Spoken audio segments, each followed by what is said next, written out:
What is up, everyone? Happy Monday and welcome to another day of the Closers Lab experience. I am Max Jimenez, your host. And of course, we got the guys, the boys that are going to be joining me here. Daniel's going to be with me today. And of course, Alexis in the back. Couldn't do it without those guys, man. It's been amazing this last week, everything that we've been able to accomplish in that short window, right? That short window. For those of you that have not joined us, what is the Closers Lab experience? It is what it says. We give you the full experience. Not only do we call leads live, we talk about how to prepare your morning, how to prepare your day, and it's amazing things happen when you're intentional. Amazing things happen when you're prepared and you get productive. You get productivity at the highest level, regardless, right? Regardless of the time block. And in this case, we usually time block about 3.5 hours. Of just nothing but aggressive and intentional prospecting. So, but again, happy Monday. Welcome. We're excited this week. Last week was a little interesting. We had some up and downs, but we got through it. We're in one accord, one mindset, and we're working towards getting better. Last week it was more of cleaning up Podio. And we had some very old leads that we were working with that we needed to know whether we move them forward or we actually put them in the missed opportunity bucket. But I'm going to bring my guy Daniel because I don't want to be sitting here talking by myself. So let's go ahead and bring him on. What up, Daniel? What's up, brother? How you doing, bro? Doing great, bro. How you doing? I'm good, man. I'm good. Super excited to be here today. Man, I'm pumped, man. It's a new week, bro. It's a new week. What happened last week happened last week. We can't count on it. Hey, but we're getting better every day, 1% better. Every day. Danny Kids, appreciate the fire emojis. Let's go, Alexis. New week, new goals, new opportunities. I love it. Yeah, bro. How was Father's Day weekend, brother? It was great, bro. It was a good weekend.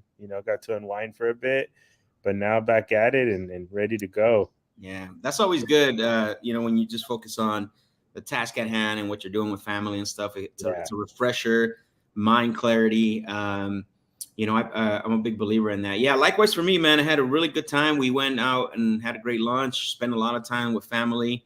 Went and visited, obviously, my mom, some in-laws. So it was good, man. It was good. Hopefully everyone that's watching had a really good Father's Day.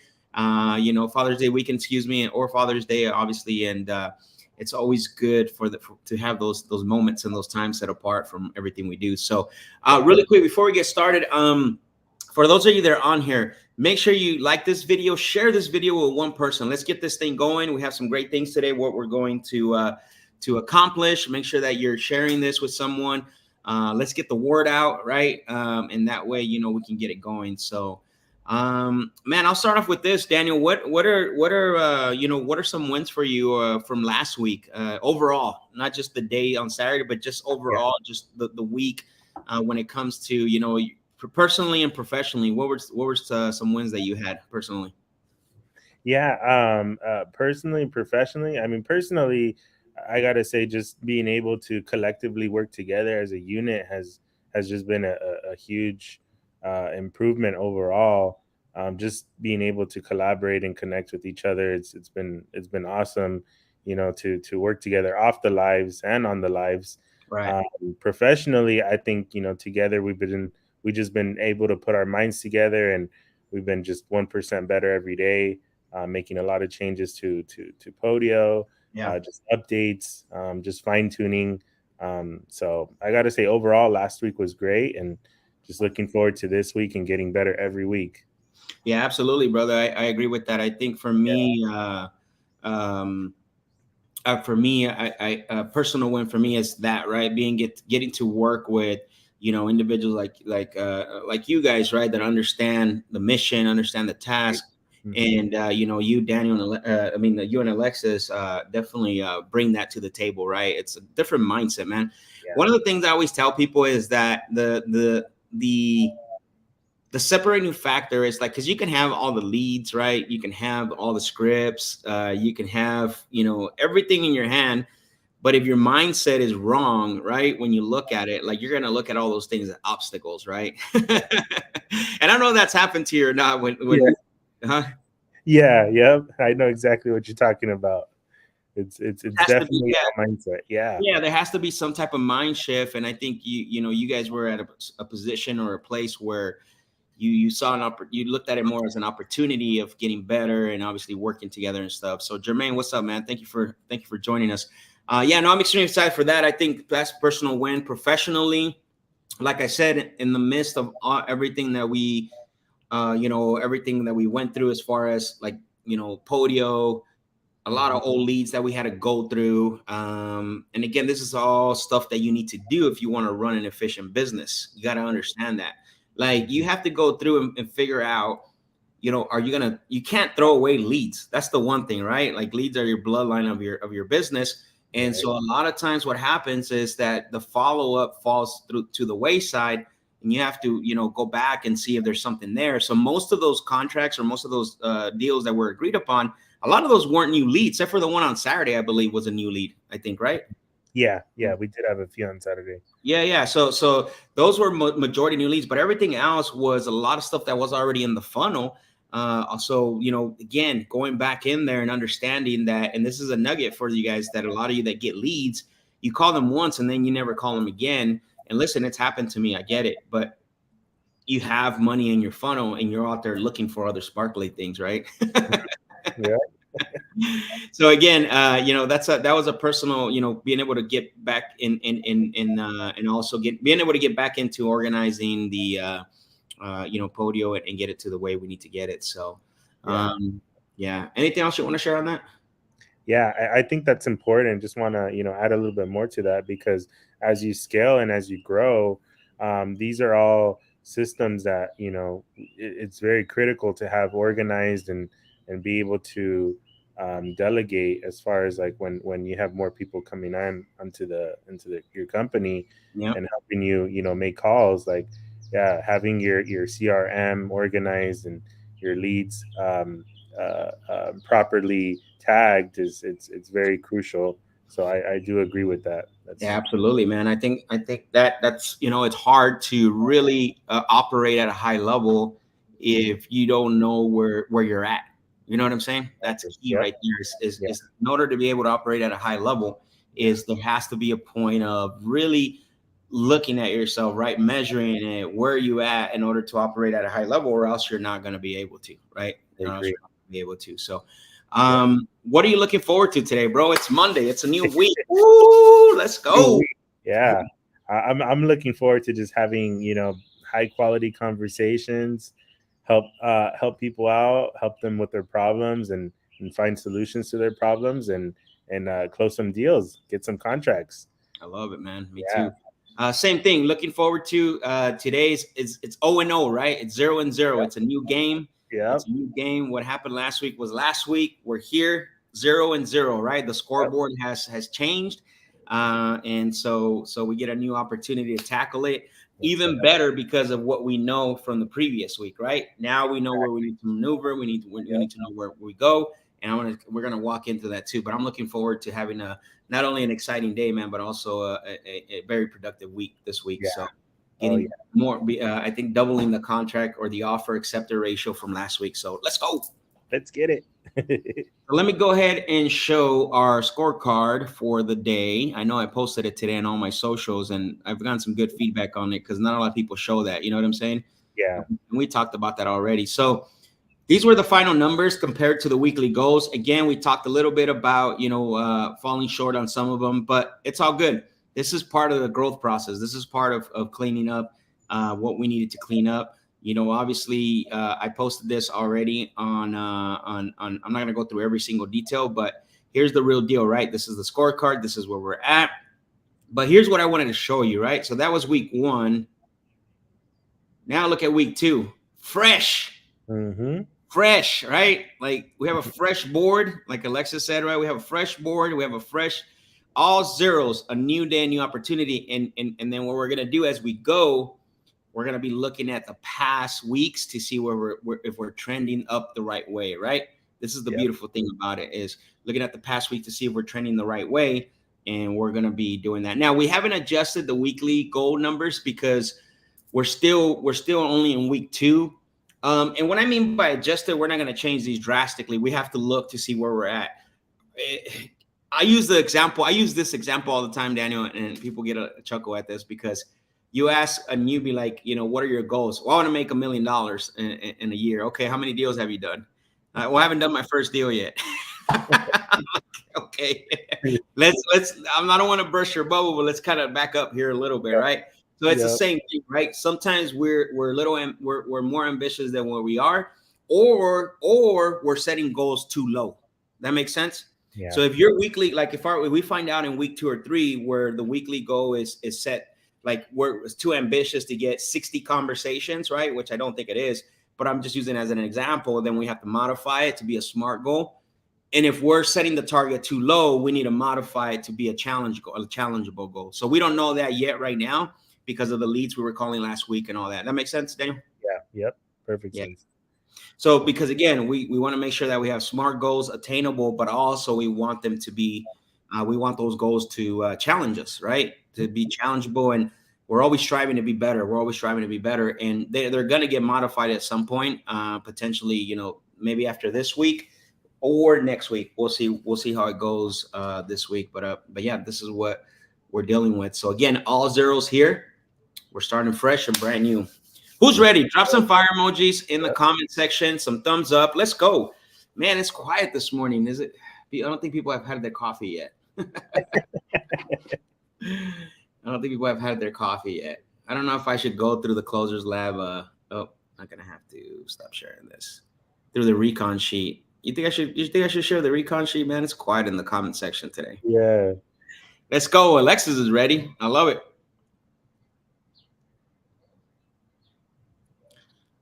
All right, here we go. So Saturday's evaluation was yesterday, right? We have we rated a 9, solid day for only 2 hours of prospecting, even though we basically hit 85% of our goals. A lot of no answers, but I think overall, the están dormidos. Let's go. Wake up. Again, solid day. We only did, and honestly, it was less than 2 hours because the first 20 minutes we spent doing this. But man, it was solid, right? Really high level conversations. We got to uncover a lot of, things. We learned some lessons, which I'm going to talk about here in a little bit. But again, definitely we hit 85% of our goals. We got a lot of no answers on Saturday, which was very weird. That usually doesn't happen. But anyways, maybe because of Father's Day weekend, who knows? Lessons learned, gain experiences, asking more questions to get clarity. And so I was. We talked about this backstage, even though we still we still ask a lot of great questions. We're still uncovering a lot of great motive, but I always ask that extra question, get that extra clarity, right? And so one of the examples was the guy with the $900,000 deal, or asking price for that big lot, the big property, right? The 2 properties, and then what do you have? Like, how many acres did he have? I don't even remember. Yeah, he had a couple. It was a decent size though.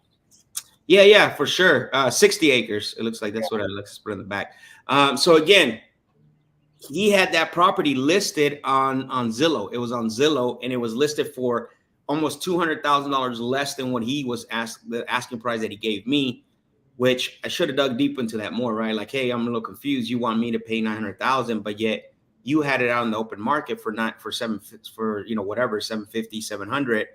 Like, how am I supposed to do that? What happened? Did you get how come you didn't sell it then for that much? Right. Yeah. So again, just the missing, it's a lesson learned. These are the things that you have to acknowledge, and you need to that's how you get better, right? It's not so much, they're all lesson learned in the gain experience. From the lesson, you got to gain the experience. That's the difference, Daniel, is it's a lesson. And then what's the experience you gain out of that? That makes sense? Yep. That's true. So today's affirmations is, I am always ready for the opportunity because I am prepared. Very powerful, right? Mm-hmm. I am always ready for the opportunity because I am prepared.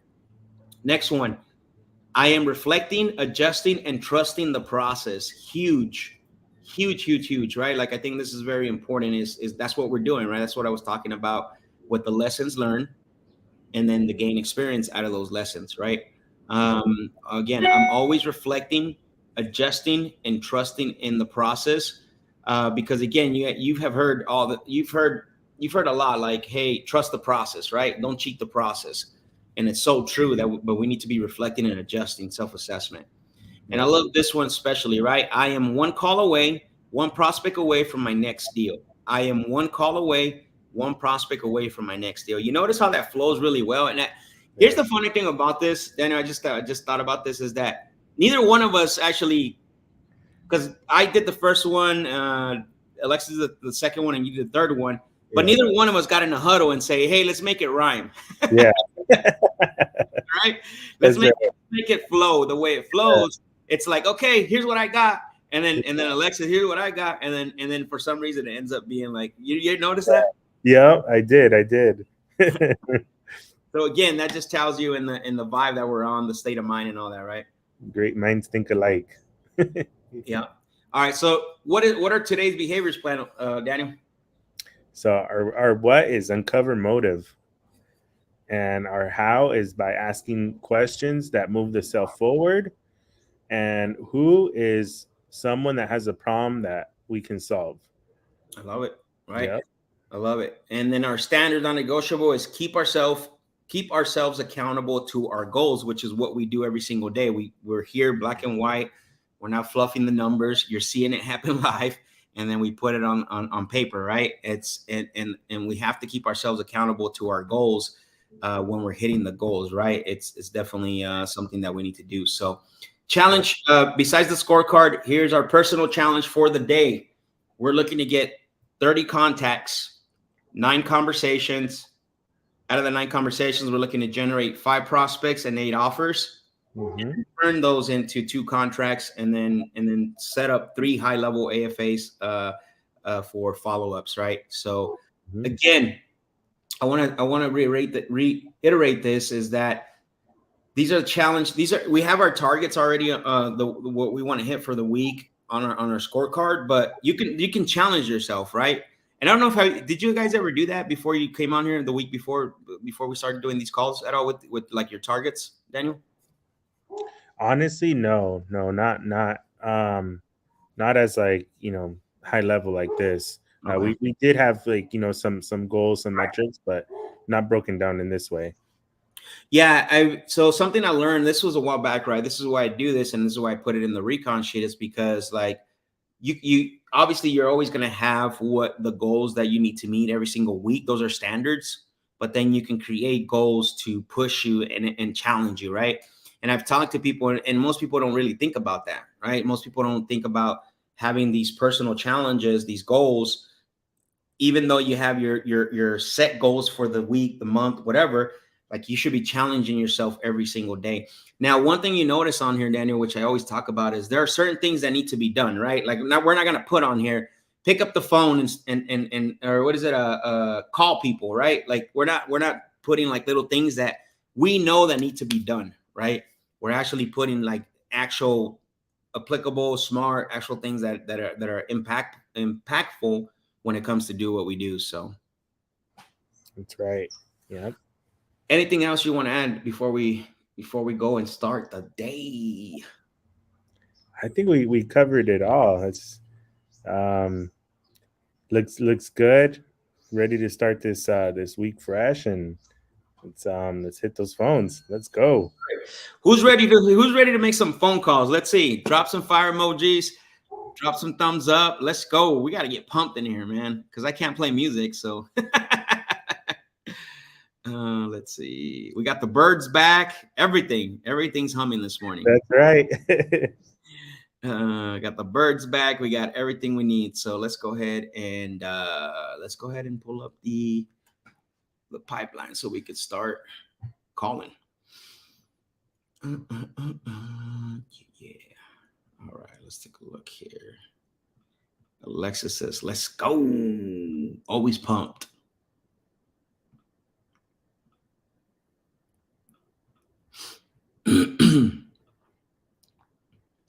All right, so the first thing we're gonna do, Daniel, is we're gonna follow up on a couple of these offers that we made last week, and some people that end up did not getting back to us. So we're gonna do some follow-ups first, and then we're gonna go hit the new leads. Okay.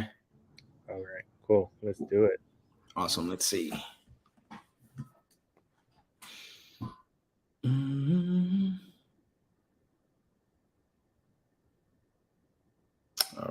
let's take a look here. I'm going to switch up. So the first one is going to be Genaro. So I got to see which one I dialed in with.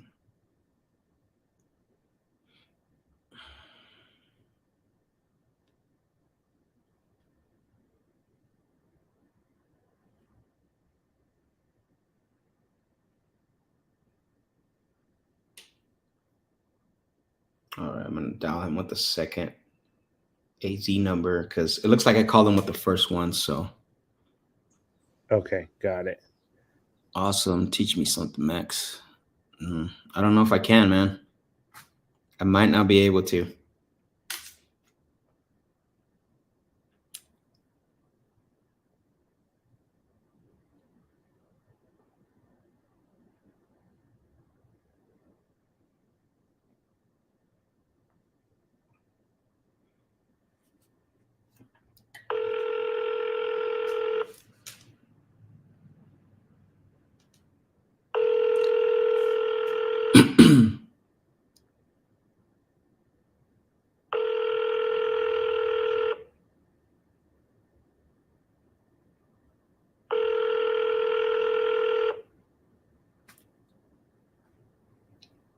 Your call has been forwarded to an automatic voice. Call him back again.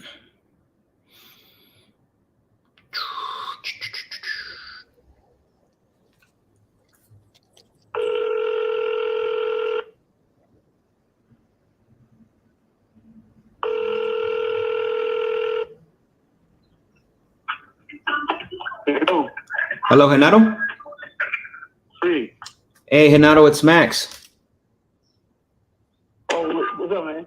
Hey, not much, brother. I was just calling you because we were, I guess Lena had reached out to you and you and her talked about potentially getting, she had sent over the offer. Well, the thing is, I'm not receiving nothing. I'm in the airport right now. You're at the airport right now? Yes. Oh, got it. Okay. So, and that's okay. My call for today was I wanted to call you to see so I can let my underwriting team know when should I expect that back. That way because they were asking this morning since we have an offer out. Give me a day or two to want to get because I'm traveling right now to Puerto Rico. Mm-hmm. So as soon as I get there, I'll send you the link, the plate. Okay, got it. All right, perfect. So then, should I let them know we'll expect it by the end of the day tonight? No, not today, because I'll be traveling all day. You're gonna be driving? I gotta go from here. I gotta go to Florida, from Florida to Puerto Rico. Oh, okay, got it. What do you think tomorrow? So I can just give them a ballpark time. I'm not sure. Right now, I'm got too many things in my mind right now. I know, but I don't want them to pull the offer and move the funds to another file. I want to make sure that they still keep it, right? That's why I can just tell him, hey, he said he can do it. He'll have it back by tomorrow at 10. So let's leave everything in place. Okay, let me explain to you something. Sure. It's a family matter. That's why I'm going to Puerto Rico. Okay. Something happened in the family. I'm going over there. Oh, got it. Okay. Sorry to hear that. My mind right now is not 100%. Okay. So what should we do then? You know what? Give me a couple hours and I'll send it to you. I'll forget about the rest of it. Okay. That works. Thank you. I appreciate it, Adam. All right. Thank you. Okay. Bye. You're welcome. All right. Hey, bro, did he say give me a couple hours? Is that what he said? Yeah, he said he's gonna get it done, so he doesn't want because he doesn't want to deal with it while he's out there. Yeah. So yeah, like I get it. Like I understand all that, like that, but that's how you create urgency, right? We need to create some urgency without really. And I was understanding to a situation like, hey, I get it. I'm sorry to hear that you got something going on, but we can't just have things out there like that, right? So we have to make sure that that's how you create urgency. A lot of people are afraid to create that urgency. And when it comes to, that's how you close a deal, right? Is create that urgency where it's more like tailoring to solve a problem. Right. Yeah. And so my next thing was I was going to, if he was going to be like, hey, well, I don't know, and this and that, or, maybe push it off, I was going to bring back the pain of what he told me the day I talked to him. So, he said a couple hours. So we'll see. we'll see what happens. And I like that you asked him, like, hey, what should we do? Yeah, That was a great question. Yeah. exactly. Like, what should we do? So what I'm gonna do is, oh, you already put in the notes. Cool. Yeah. All right. Just that way we.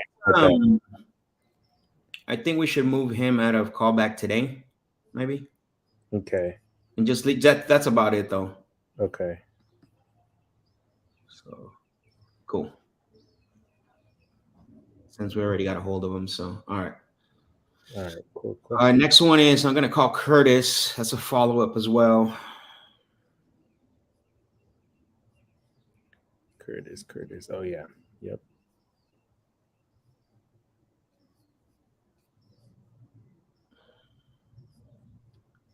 Mr. Curtis. All right, what number did I call him with?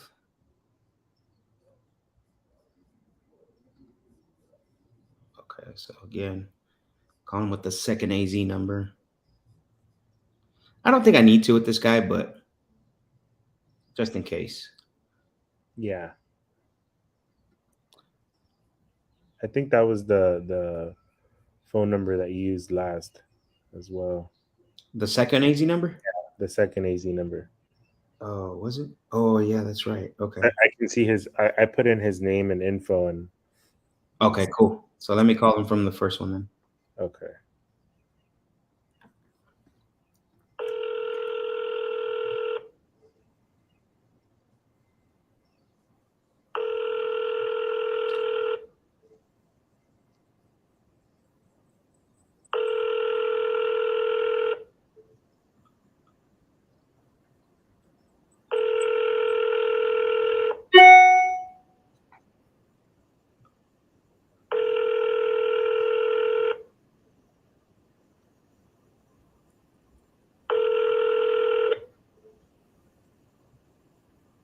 Please leave your message for 6.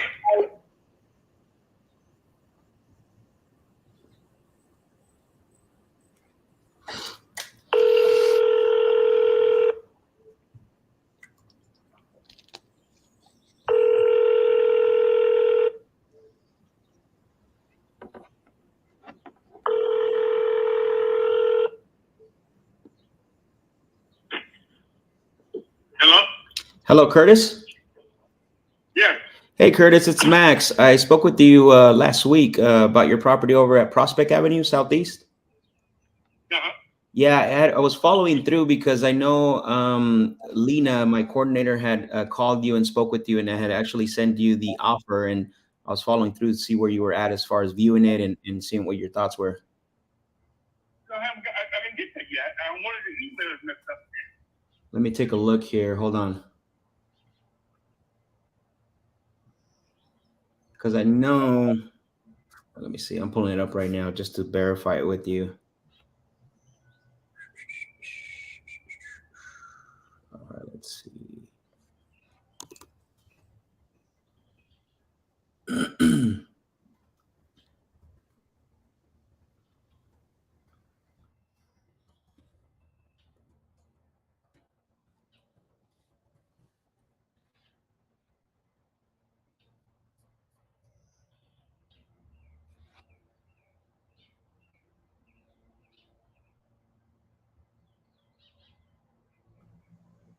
Yeah, that's it, but I haven't got anything yet. All right, here's what I'm gonna do. So what I'm gonna do is I'm gonna hit resend right now. There we go. Okay. So I just resend it. So it's gonna come from DocuSign. I don't know if you ever. I'm pretty sure you're familiar with DocuSign. Yeah, I've seen it before. Yeah. So it's gonna come. Sometimes for some reason it either goes into like a all mail or spam folder. I don't know why, but I just resend it now. So once you get a chance to look at it, it should be in your inbox. Okay. Yeah. Okay. I'll check it out. Got it. I appreciate that. And then just for my notes, when do you think you'll check it out and then give me a call if you have any questions? I'm gonna try. I'm driving right now. Okay. So I'll try to check it out probably in an hour or so. Okay, beautiful. Then I'll make sure I notate this. And then if you have any questions, I'll be available for the day. Okay. Okay, thank you. Thank you, Mr. Graves. Take care. Bye. All right. Let's go. Let's go. This is part of the game, Yep, right? It ain't done till it's done. So that's right. for those of you that, again, this is part of the game. The follow-up is not just the new deals. But we gotta do this as well. And I want to show you this part. Eventually we'll do it on some other time, but because I know we want to lock up deals on this, but I just wanted to show you the back end of this, what else needs to happen, right? We'll probably leave this part for another time, but I just wanted to show you everyone how this works. So, all right. So I would say, since we got in contact with him, we'll do the same thing. Take him off callback today. Yep. Okay. Keep everything else the same. All right.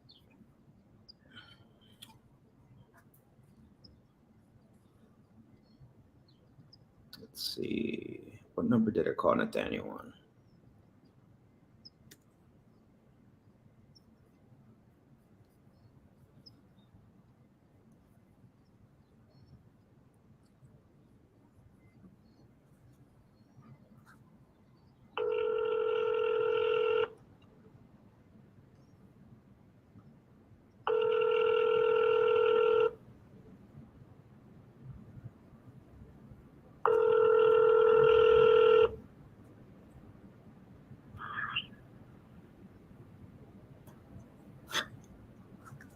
He hung up and answered.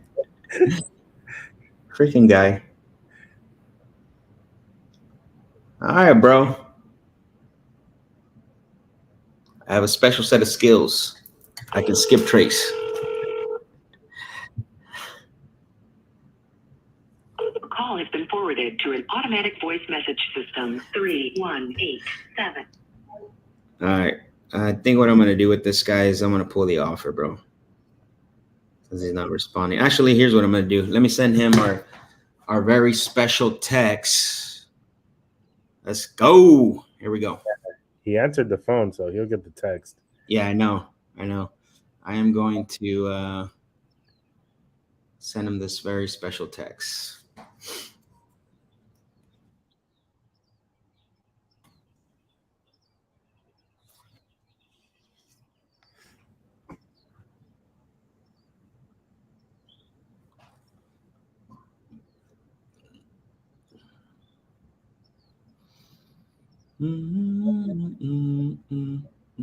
Where's it at? Interesting.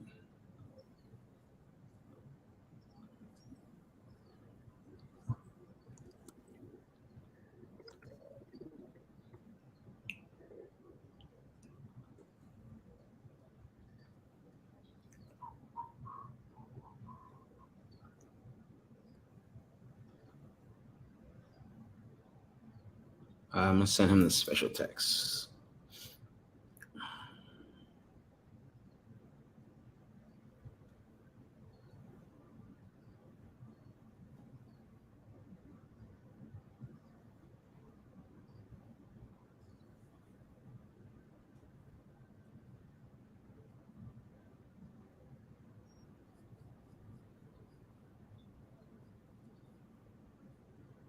Boom.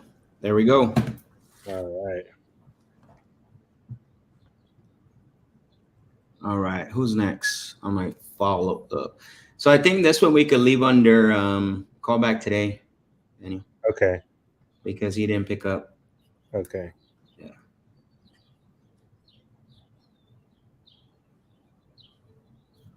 All right. So the next one is going to be not Suzanne. Christian. This was the one from Saturday. Christian. Okay. Let me see what number I called her first. I can call her from another number.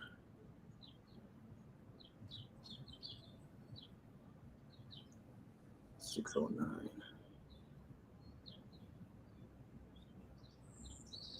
It looked like it was the second number.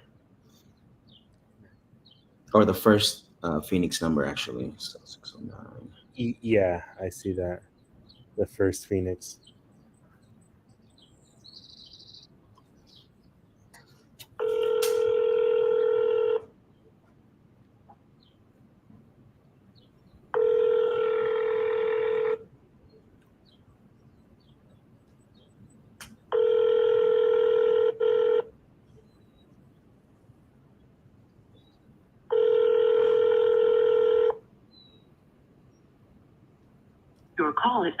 forwarded to an automatic voice message.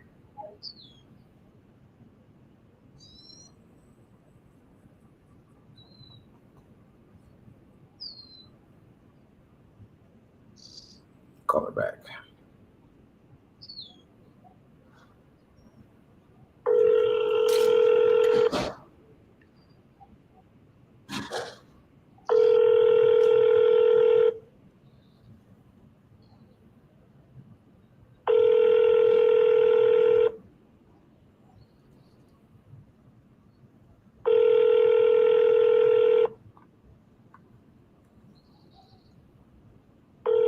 Your call has been forwarded to an automatic voice message system. 609 is not available. At the tone, please record your message. When you have finished recording, you may hang up or press 1 for more options. Hello, Christian. It's Max. I spoke with you on Saturday, and we talked about your property over at 43rd Street. Was following through because a little confused based on our conversation. It seemed like you were pretty happy with our offer and have not heard back from you. I think Lena tried to call you. Let me know. My underwriting team is asking, what they should do with this offer that we have prepared for you. Let me know what I should do. You can text me or call me. Appreciate you. Bye.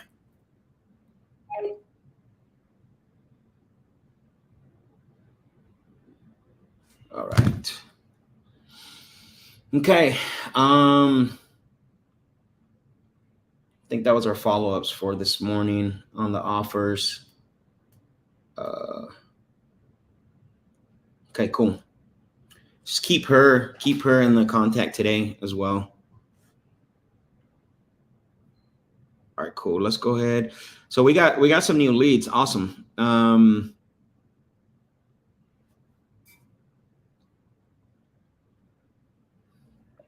So that was it. Like again, that's part of what you also have to do is that follow-up, right? The initial call, like especially if you agree on an offer on price, you need to make sure that you're also making those follow-ups and having those conversations, because a lot of times sellers will drag their feet. A lot of times the goal is to get them in front of a computer. So that was what we did on Saturday.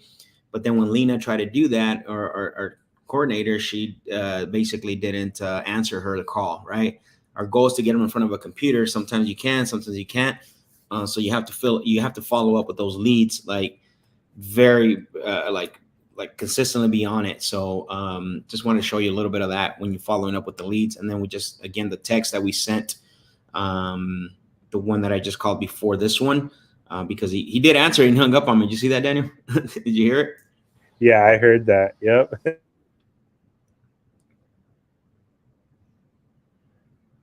But I'm sure he's going to be receiving, he'll get that text.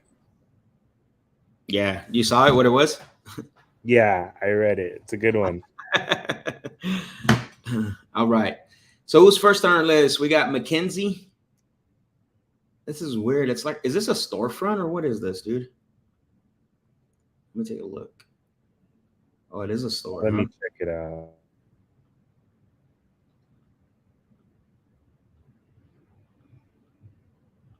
Search with Googler.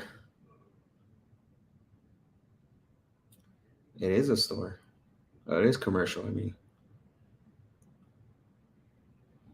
Huh. Next to a post office.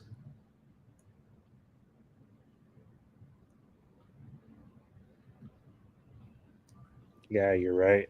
I see the same.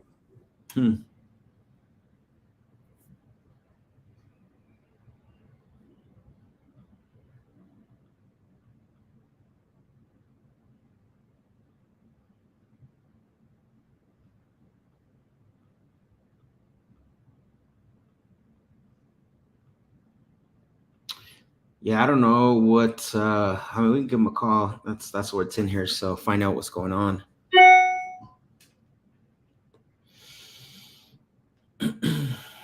Let's see. Yeah, this is an interesting one.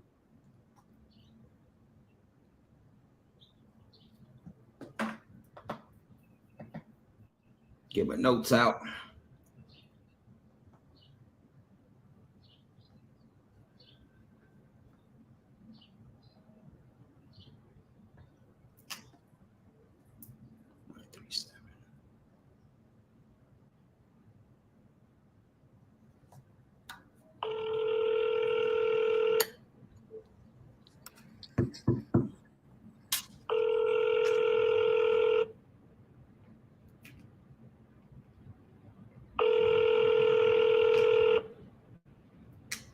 I wonder if it's the whole like strip. Yeah.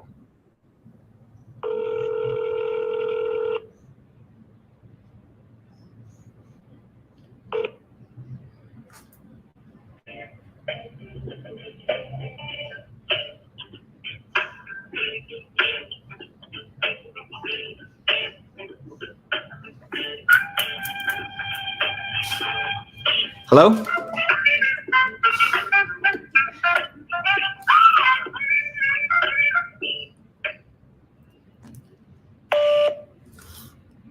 I guess that was a voicemail.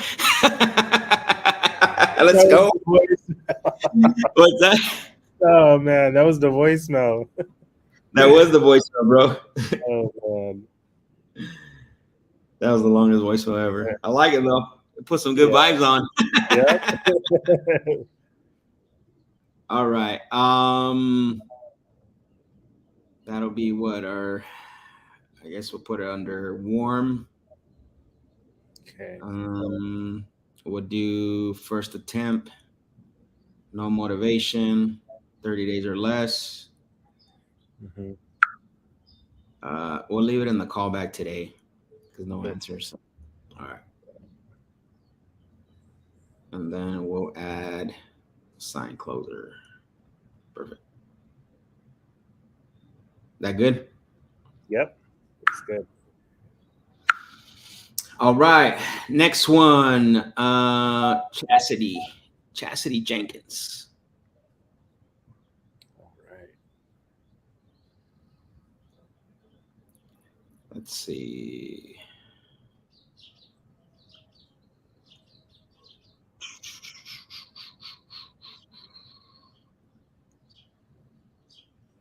I think we haven't caught this one. All right, let's see.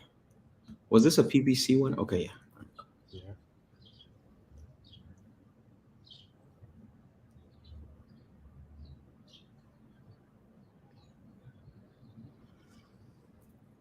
What is it? Please leave your message for 5. If I usually when my follow-ups hang up on me, I have a screaming fit, but not till after I hang up. Hey, I love it though, man. At least you're not bringing your emotions into the sales call. Leave it afterwards. Yeah. You can roll the window down on the child once you're gone, like from wherever you're at. So he said, I scream after my follow-ups hang up on me. I love it though. Most people scream during the call. Yeah.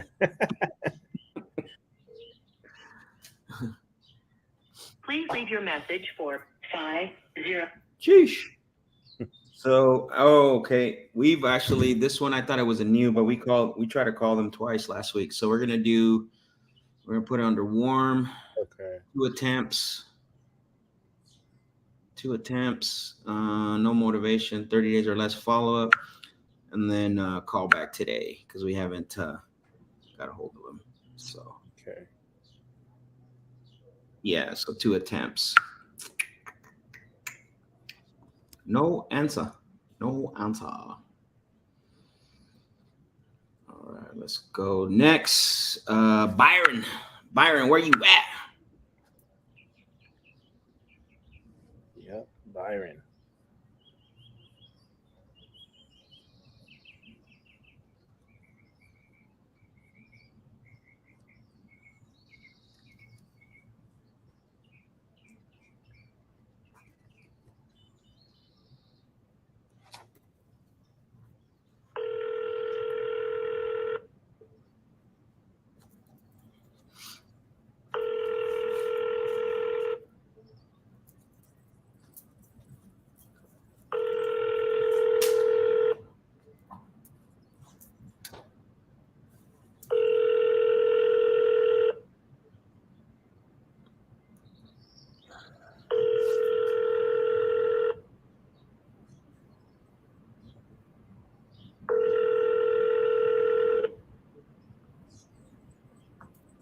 Please leave your message for Byron. Yeah, I'm not too sure if that's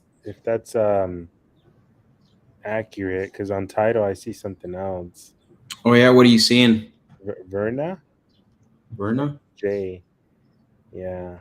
Maybe Byron is the son. Trying to Okay. get out of there. I've Yeah. seen that happen, bro. Tweets. I remember there was two of them that we called on, and it was actually one of the two on both of them. The daughter, they're not the same, but the daughter had filled out the form because they wanted to move that. Mm. Like, bro, we'll have to call him back a little bit later. It looks like we tried calling him as well. Okay. Let's see. Same thing. Let's put him under warm. 2 attempts.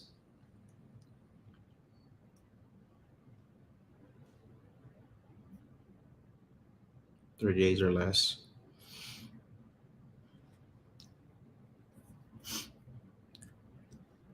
Bam.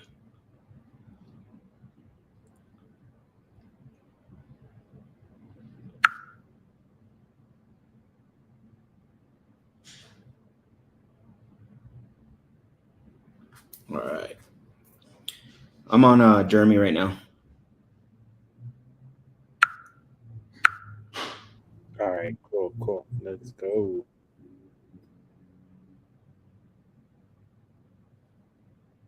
All right, so I'm gonna call him with the Phoenix second number because it looks like I already tried call. I already did one attempt on him, so let's change it to warm one Okay. attempt. Yeah, so I'm about to do the second attempt right now.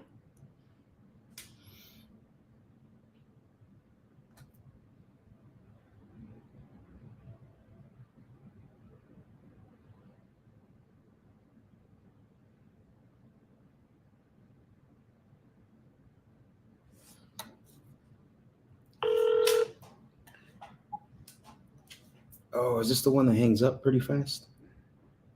Interesting.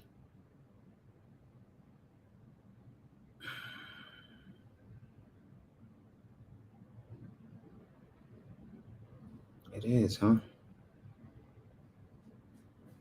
This one rings one, and then there it goes. It hung up. It don't even ring. So I'm wondering if my number is blocked. Let's try a North Carolina number. See what happens. Yep. Let's try it.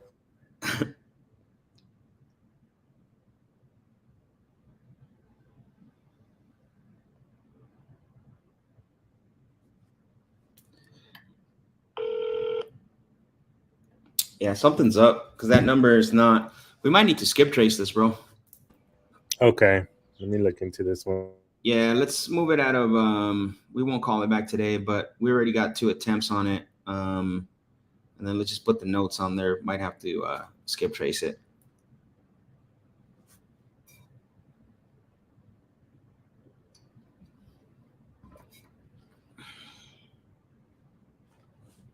Maybe due diligence. Put it under like due diligence, maybe.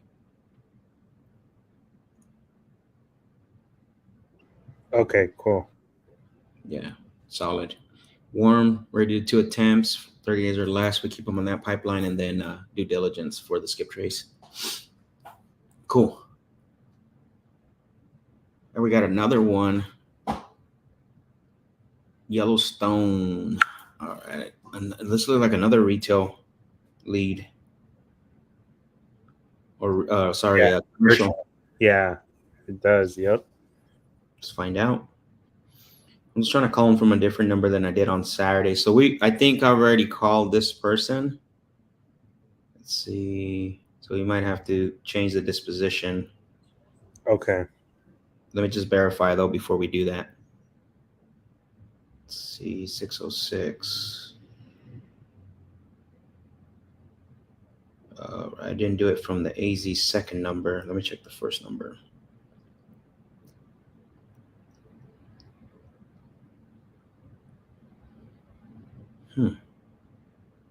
Interesting. Did I call from North Carolina number?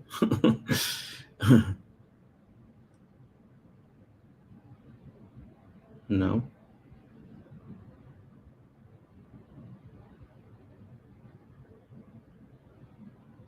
Maybe I haven't called this one then. All right. Let me see.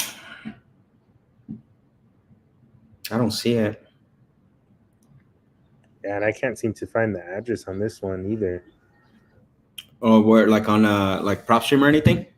PropStream or Zillow. If you pull up that Zillow link, it doesn't really give you like a. Maybe it's commercial, maybe. So Redfin has it. I'll put the link in the chat, private chat. Oh, wait.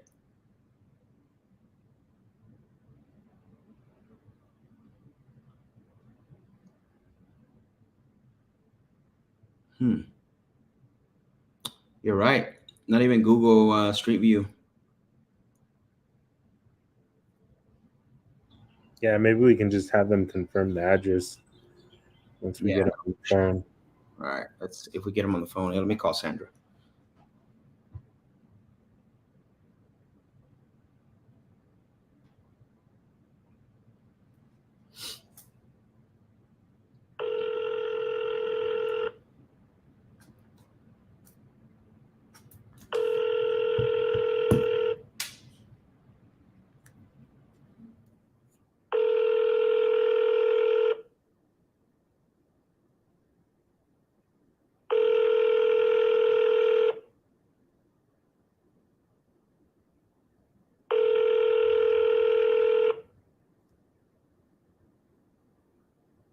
The Text Now subscriber you are trying to reach is not available. Please leave your message after the tone. Come on, come on, come on, come on, come on, come on, come on, come on.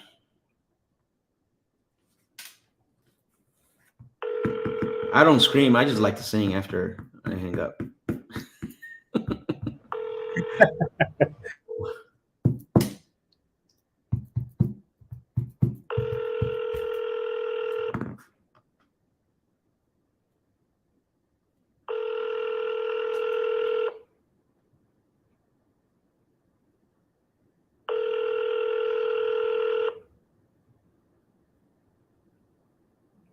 The Text Now subscriber you are trying to reach is not available. Please leave your message after the tone.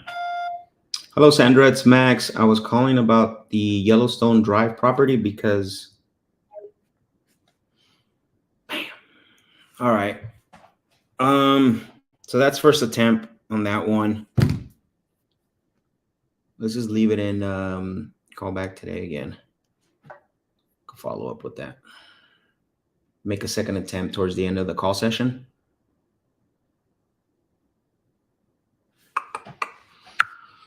Boom.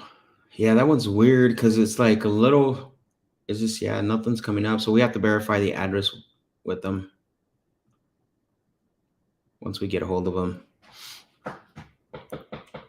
Okay, yeah, that sounds good. Yep. Cool.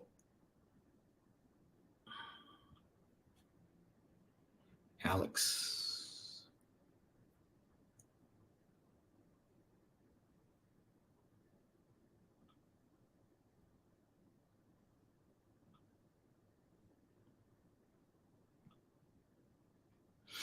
All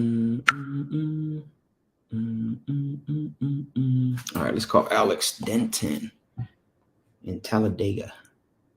Talladega Nights.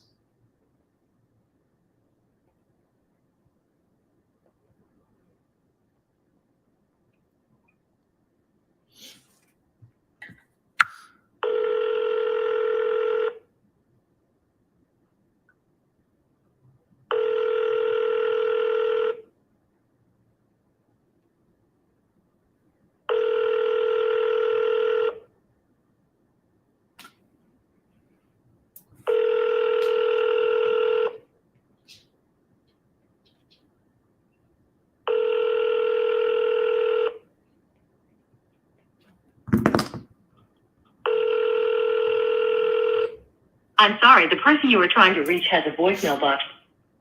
That is full. Hmm. I call him again.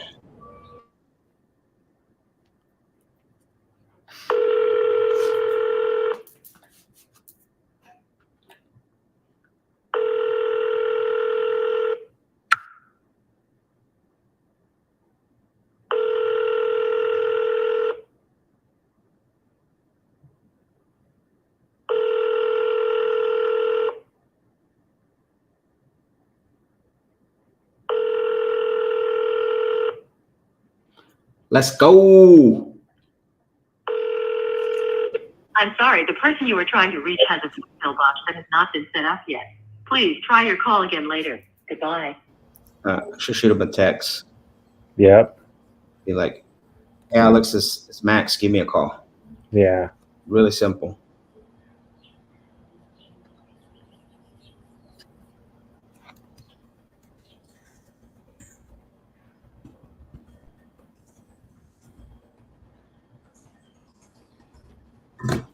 All right, so that's the first attempt on that one. Keep it in the callback today. Okay. I just clicked it. Sorry. Okay.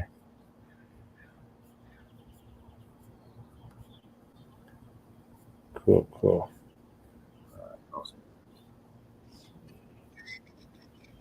Next, we got Tyler. Tyler? Yep. Okay, cool. Nice. Fayetteville.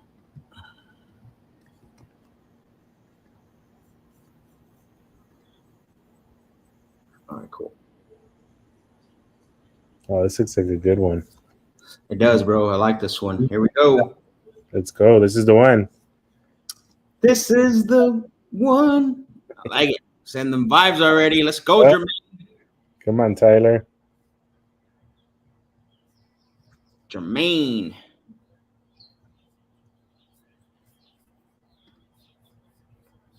Yep. Jermaine's right.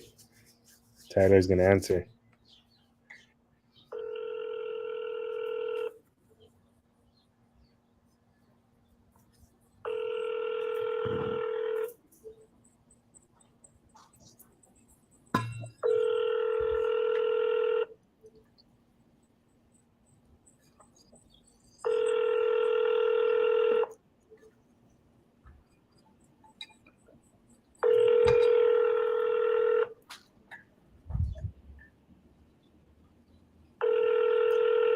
I'm sorry, the person you are trying to reach has a voicemail box that... Answer on the second ring. Second attempt. Yeah. They usually do. Yep.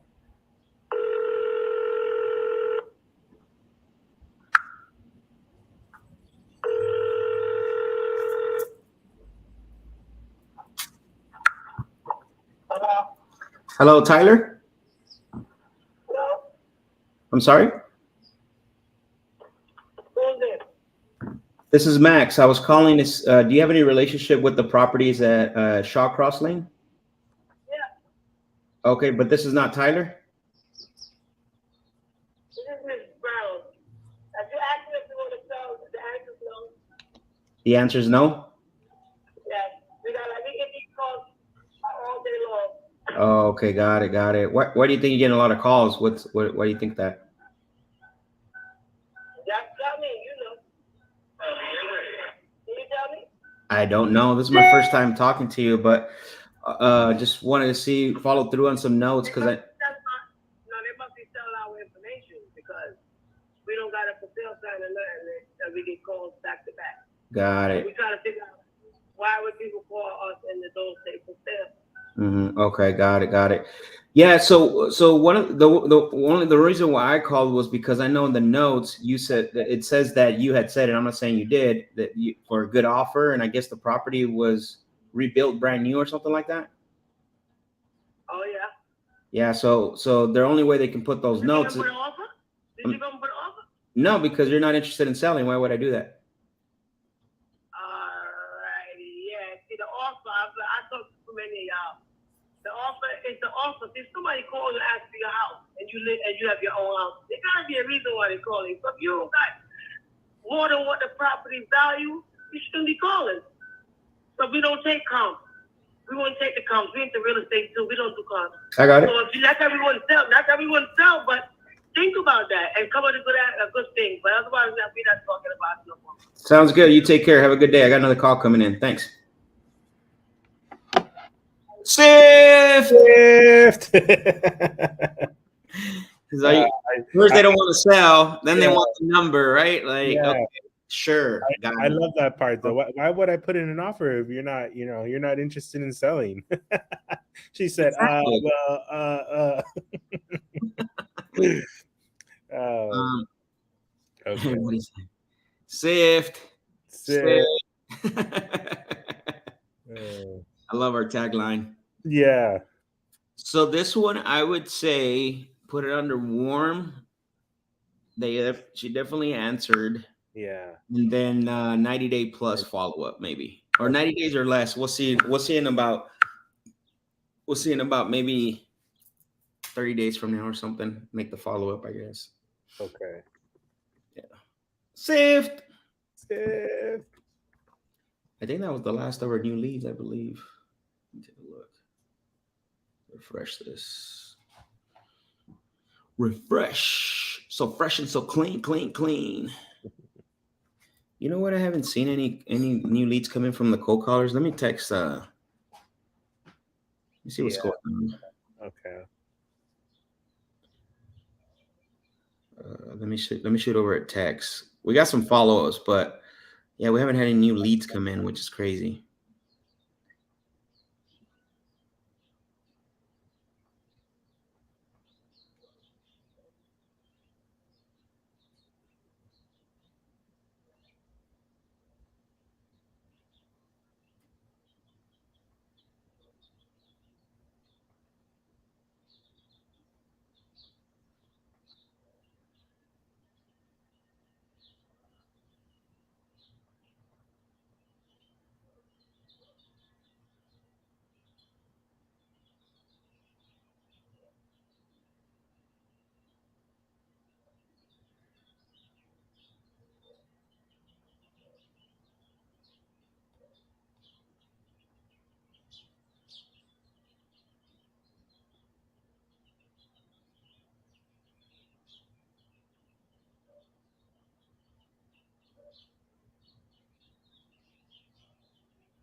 All right, just send over a text, see what's going on with that. I want to go back to our follow-ups really quick.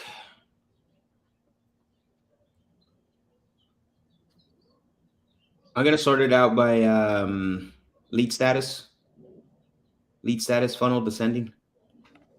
Okay. Yep. Yeah. So. And then we have Nathaniel's the one that didn't answer. We sent him a text message. So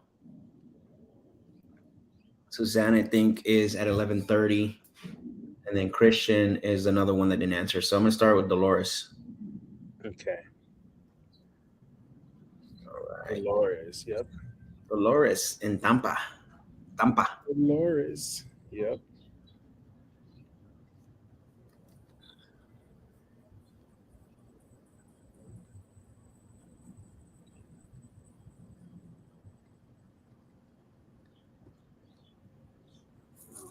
Nice.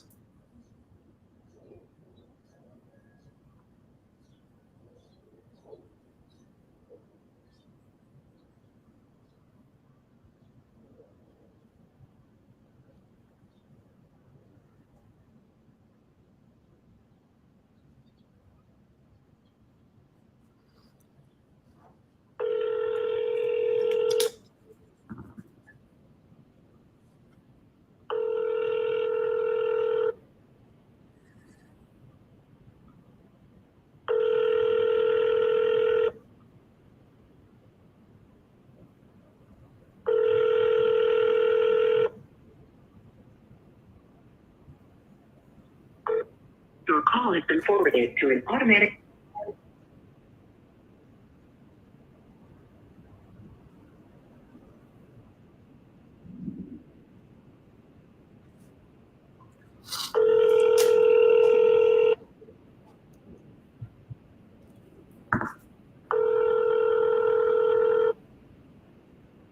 Hello? Hello, Dolores. Yes. Hey, Dolores, it's Max. I called you a couple of times last week, and I got your message this morning. So just returning your phone call. Okay. Well, I think you called me and then I returned your call. I did. Yeah, you're right about that. I did, and I called you because you had spoken to one of my team members about the property over on 25th Street, Okay. and I had some notes on here said that you might be considering selling that one. That one is part of a whole block sale that we have for sale. There's Okay. 4 houses in one lot Okay. on that block. We're selling it together as a bundle. Now, if we don't sell it like that, we may sell it in parcels, but at this point, we're selling it as a bundle. Okay, beautiful. So let me take a look here. That's one thing I don't think I saw in here. Let me see. And it's total of four houses, you said? 4 houses and 1 empty lot. And one empty lot. Okay. Perfect. And then are these, I'm assuming these are all rental properties, correct? They are. Okay, perfect. And then are they all fully occupied, or what's the situation with that? They are. We have renters under lease. Okay, fully occupied, lease. And then do you know, is the lease long-term, or is the lease going to be expiring soon? What does that look like for each one? The lease goes from July 1st to July 1st, so it's a yearly lease. Okay. So is that July 1st expiring this July coming up? Yes, but they've already committed this day, so it'll be effective July 1. All the tenants will continue to be there. Okay, got it. They just renewed then. That's what it sounds like. Mm-hmm. Okay, beautiful. And then I do have this on the notes. I don't want to ask you again. So ballpark, you're getting about 800 per unit? We're getting 850 as effective as July 1st. Okay, got it. So it was increased by like $50? We did. Okay. Perfect. I see this. Okay. All right. Just to recap some notes here. So you have the four properties with one empty lot, and preferably you would want to sell these as a bundle. That's the preferred, but if that doesn't happen, at some point you're going to be open to selling them individually. And then go ahead. The individual it would not be individual. It would be, there's 2 parcels there. Okay. 2001, 2003 is parcel 1. Okay. And then 2005, 2007, 2009 is parcel 2. So if in time we don't sell them as a bundle, then we will sell them by parcel. Okay, got it. That was 2001, 2000. Say that one more time. The first 2 numbers. Okay, so the 2001 and 2003 are side by side reports. Okay. That's bundle 1, parcel 1. Okay. And then right next to that is 2005, Okay. 2007, and 2009. That's parcel 2. Got it. Okay. Perfect. Right. And then are these listed on the market? Have you tried listing them on the market or tried doing anything about selling? They're not as yet. Okay. They're not as yet. We just, we've all decided to sell. And right now, there's a few people that know about it, but we have not listed it Sure. or advertised it. Okay, perfect. And actually, that was going to be my next question: is when you decide to sell someone, not necessarily with me, is there other people that are going to have an input on the sale of the property in regards to what offer to accept and things like that? Yes, I have 2 partners, my 2 sisters. There's 3 of us. Okay, perfect. That's always good to ask. That way we know if we need to have conversation with everyone at the same time. Absolutely. So, yeah. We always do something. We always do what we're all on the same page with. Okay. Perfect. So I guess I know typically when I usually talk to sellers at this point, I mean, I know sometimes they do have a number in mind. Have you thought about what you would feel comfortable selling if somebody bought the whole package as is, no money out of pocket from you? Oh yeah, we want 1.1 million. Okay. 1.1 million. All right. And my son-in-law has the spreadsheet. If you are interested, I can give you his number, and he may be able to give you a few additional details. Yeah, that would be very helpful. What is his name and number?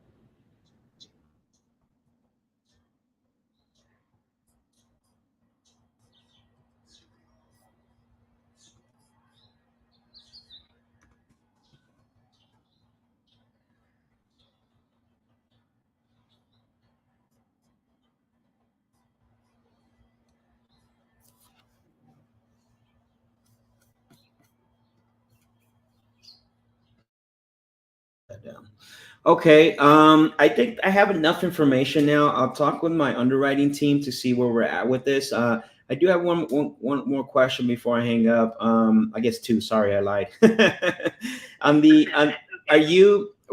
assuming you wouldn't look at any of the offers besides the 1.1. You can give us an offer. Okay. I mean, I would not give a ridiculous offer. But Correct. I mean, if you think an offer is a fair offer, Sure. you can certainly, do that. Okay. I mean, it's to your discretion to do that. And then are the offers going to Mike or are they coming directly to you?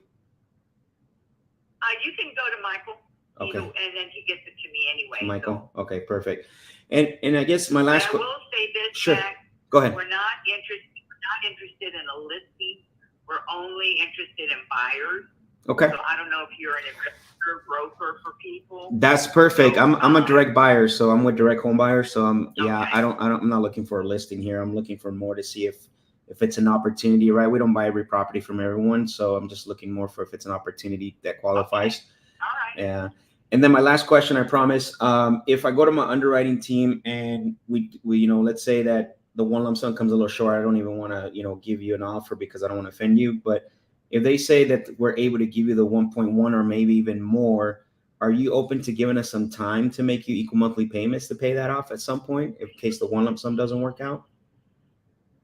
Oh, you mean for us to hold the mortgage? Yeah. I mean, you're familiar with that, correct? That's just, I know they like to ask me that sometimes. Yeah, no, because see, my sisters are older than I am, and we really want to cash it out, want to get our money out of it, okay, instead of holding the mortgage. So at this point, no, we're not open to that. Okay, even if they were. Okay, I got it. No, I understood. I like to ask that because I know sometimes they'll ask me that, and at least I know I have the answer. Because a lot of times when the one lump sum doesn't work out for the asking price, we can always even give more. But I understand the goals and what you're trying to accomplish. No, and I understand that too. But in our position, we're not young. So, okay. And there's a lot of many of our family members really don't have an interest in working with the properties or doing anything with them.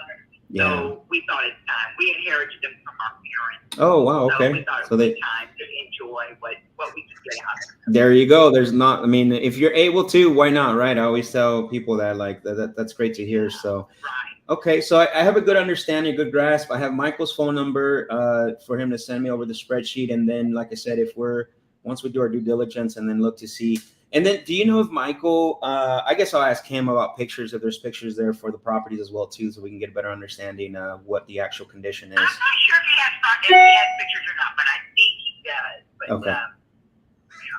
Check with him. Yeah, that's fine. If not, we can always, if with your permission, like I say, first I want to see if we're close to the asking price. We can always set something up, come in as like, one thing we know with rentals is we come in as like contractors, landscapers or something, so the tenants don't get scared. But in this case, they have a lease in place and they want to stay, so it's not going to be a big deal. It sounds like if we need to walk the property.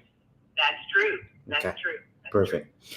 Well, sounds good, Dolores. I appreciate the conversation. I believe. You know what? What's the bed and bath count? I'm sorry. That's the one thing I want to make sure I have on the 4 properties. They're all the same. So there's 2 bedrooms, okay. 1 bath. They have a fireplace that we do not allow them to use, so we haven't boarded up at this point. Okay. And they all have front porches. Some have. They all have washer and dryers. Oh, wow. Okay. You have them outside. Okay. We have a central air and heat in one, and the rest of them are units. We have units in them. Okay. Perfect. So let's see what else. There's 701 square feet. Okay. That's the square footage on them. All right. Perfect. All right. Perfect. That's all I need. I will, if you were me, should I communicate with Michael or should I call you back? I think Michael sounds more like the contact going forward. I would get Michael. If you're unable to get him, just feel free to call me. I sure. usually don't answer a number like that because I get so many spam. Right. But right. If you just go ahead and go to the voicemail and leave me a voicemail, then I'll get back with you. Perfect. Okay, Dolores. Well, I appreciate that, and let's see what we can do with this. Okay. Thank you for the info. All right. Yeah. Take care. Bye bye. 1.1 million. So that's how much is total in rents, bro? So she's getting 850. 850. Yep. So total 3,400. Mm-hmm. That's like the 1% rule is like out the window. Yeah. We're not even a 1/8% over here. Yeah. That's a lot of money, bro. But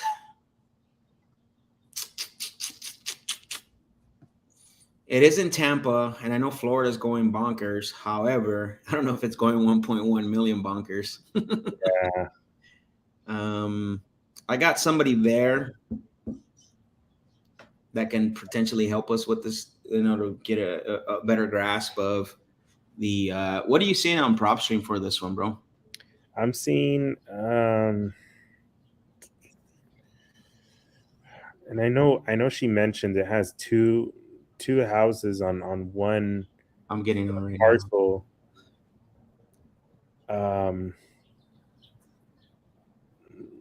But I want to say I'm getting like low threes to mid threes. Look.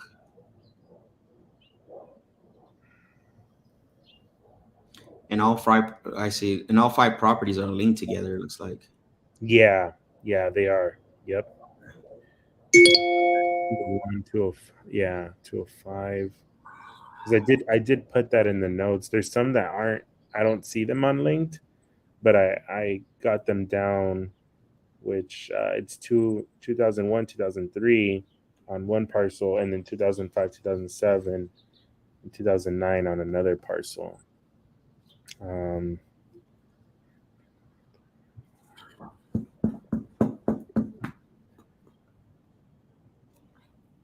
But yeah, I think 1.1 is, that's.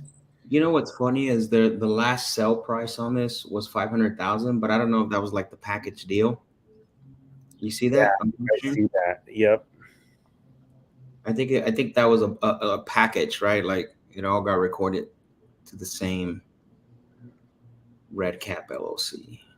Yeah, let's see what 205 says, because that's 201. Let's take a look. If 205 is the same. Yeah, but it says NA. It says Yeah. NA. 10/4/2013.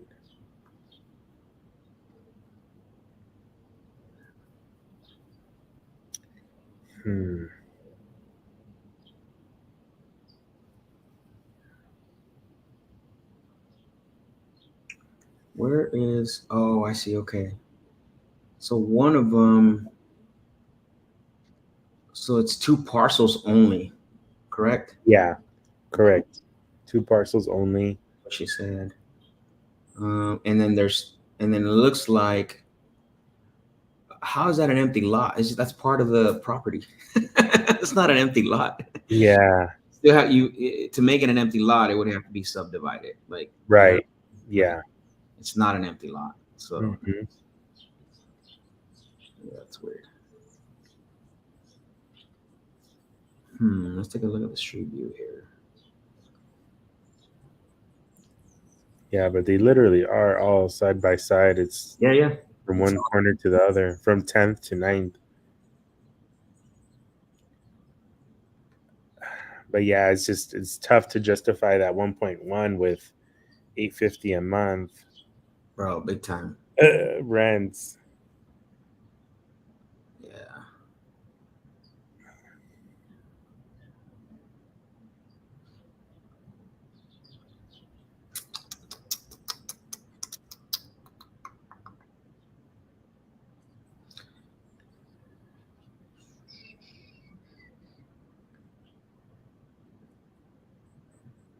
I mean, you could definitely build a third one or a fifth one, excuse me.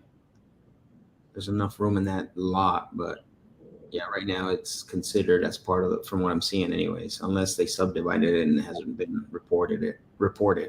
Yeah.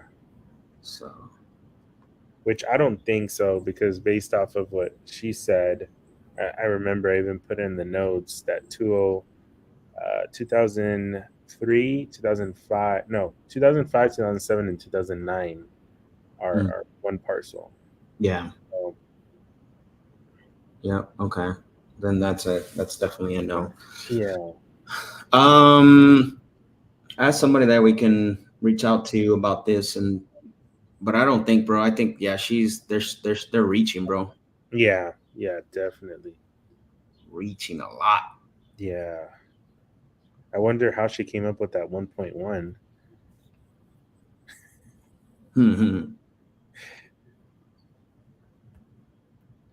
I have no idea. So I'm looking at the notes based on the cold callers and or based on the previous call, says that he's saying somewhere in the high 900,000. I guess they went up. He's all the sisters are asking 1.1. He did say the 900,000 range is more reasonable. That makes more sense, but even then, 900,000 is just way too high. So yeah, I agree. So I think what we do is let me I have somebody in Tampa. I don't even know if it makes sense, bro. At the 1.1. I mean, we can look and check it out and then see what happens. I mean, the worst thing, could be like, hey, because let me look at Zillow real quick. What has sold? Anything sold in that area? I was looking at a few comps for the first parcel, which is 2001 and 2003. But I don't see anything over 4. I think that the most recent one was back in May, 2316. Let me see.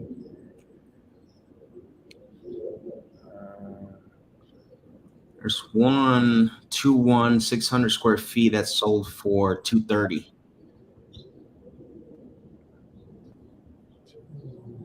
That was back in February. Okay.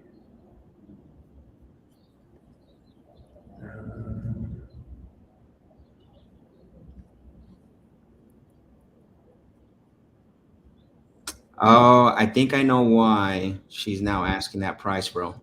Because it's 2 houses on one lot. That, and then there's a new build that just sold for 476. 20 build. And I think they're looking at that. Yep, just sold July 15th. But it's a brand new build. It's not comparable. You know what I'm saying? Yeah. So,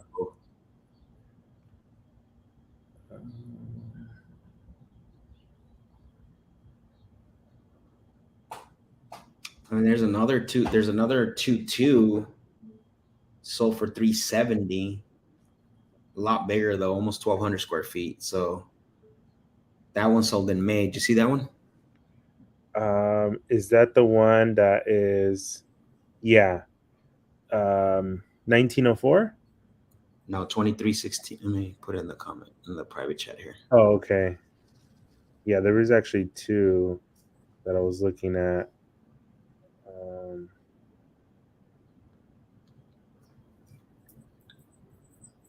2316. Yeah, that's the other one I was looking at.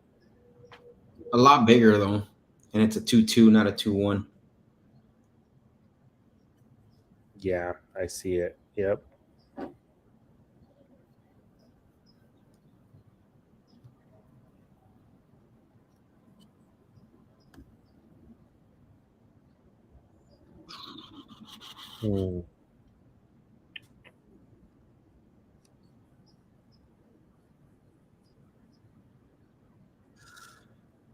I don't know. I'm leaning more towards the 2.1 that sold for 230. That's kind of the range we're in, 230 to 250, honestly. Yeah, and based off of the rents. Yeah. Wonder, are these just like under rented, or I mean, either way, it's it's pretty tough because they already signed a new lease. Yeah, absolutely, bro. They're probably underperforming, and she just gave them, she locked them up. So Yeah, if these were to sell on the open market for 240, let's say average sales price, you're looking at 960 on the high end. right. Saying they must be underperforming, bro. Let's take a look. Go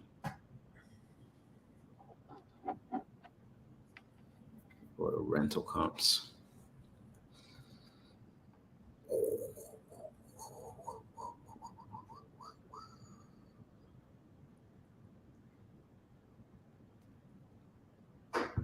Oh, big time, dude. You can get close to like $1,600 for this a month Oh man. for a 2-1 in that area. Jeez. She just dug herself a deeper hole right there, bro, by signing those leases Yeah. at 850.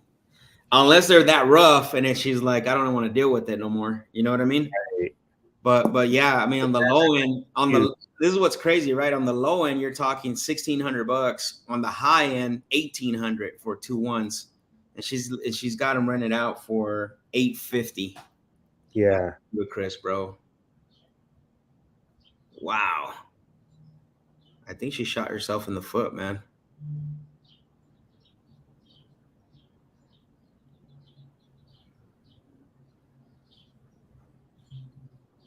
Yeah, definitely. Crazy. Yeah, definitely. That's a huge spread. And imagine they just signed a year lease. Yeah. Oh man. For $50 more. No wonder they wanted to stay. Yeah. $50. Yeah. And it's not like, hey, tell them they got to get out. You just negotiate it for them to stay. So Yeah. that's so funny, dude. Alexa says, tell me they're inherited without telling me you're inherited. Right. Yep. That is exactly one of these. Is that her calling back? No. Let's see. Hello, this is Max. Is this Max? It is. I missed your call. Okay. This is Sandra. This is who? I'm sorry. Sandra Wolf. I missed your call. Oh, hey, Sandra. Yes, I was calling you because you had filled out some information on our website about your property that you were looking to sell. Oh, no, I'm not selling right now. Thank you so much. Oh, okay. So, yeah, I'm a little confused. That's why I was calling, because we did get your information. What changed? I don't think I can find one place else to live. Oh, okay. Place to live. Right. I understand. Okay. So you just decided not to sell because of that, having difficulty? Yeah, it's too expensive right now to find some place to go. Okay, got it. Sell this house on this. Okay. And it's just to verify, so I could put on my notes here. This was the 70 or the Yellowstone Drive, correct? Yes. Okay, got it. All right. For some reason, I couldn't pull it up to see how much, what we could pay. But I mean, at this point, I guess, since you decided not to sell, what I'll do is I'll just put in our notes here. If you were me calling you back about this, when would you do that? Do what? I said, what I'm gonna do is I'm gonna put on my notes that you're not interested in selling anymore right now. If you were me calling you back about this, when would you do that? And if I was to call you back about this? Yeah, when would you? I thought we said that. I'm sorry, go ahead. I'm not ready to sell right now. Okay. Yeah, and that's what I don't want to do, right? I don't want to call you back. I want to put it on my notes that you're not ready to sell right now. Is there a time when I can call you back at some point to see if anything's changed? Oh, I see what you're saying. Yeah. No, thank you. I'm out right now. Thank you, though. All right, sounds good. I appreciate it. Take care, bye. Sift. What up, Steven? How you doing, brother? Thank you for joining us. All right, so we're gonna put her. Yeah, let's move her out of callback today. Yeah. And then last contact was answered, so we'll change it back. And then 90 days or less follow up. Okay. Yeah.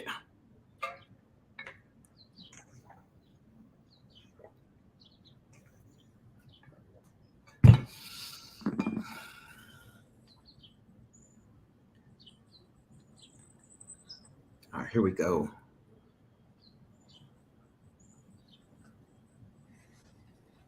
She didn't understand what I was saying, huh? Yeah, she didn't. She's like, huh? It sounded like she just woke up. Yeah. Oh man. Maybe she works nights. We'll give her the benefit of the doubt.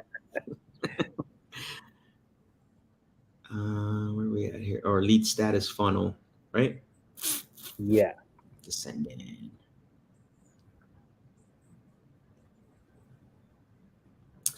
So I'm gonna call Suzanne because I think we were missing some information, right? I think we found out after we hung up with her that she had a mortgage. That way we couldn't send her the offer through email.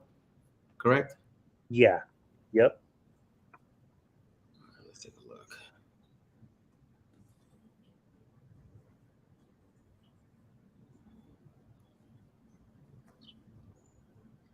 All right, let's see if she picks up.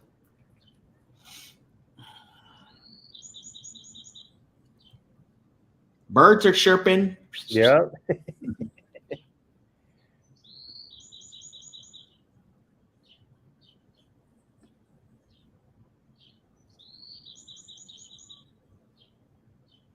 No te agüites, compa.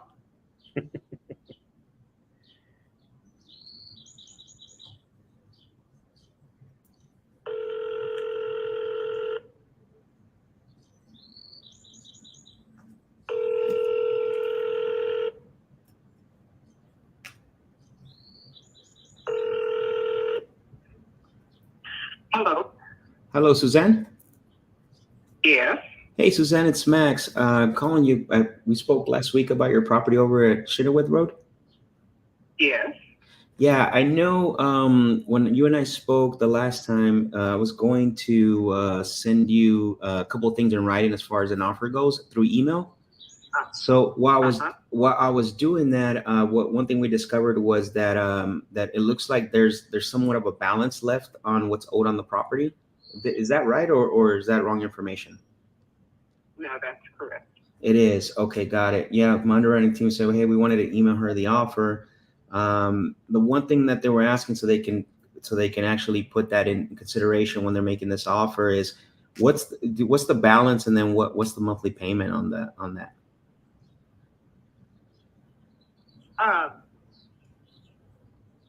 I believe it's around 80,000, and it's Okay. 1,500 a month.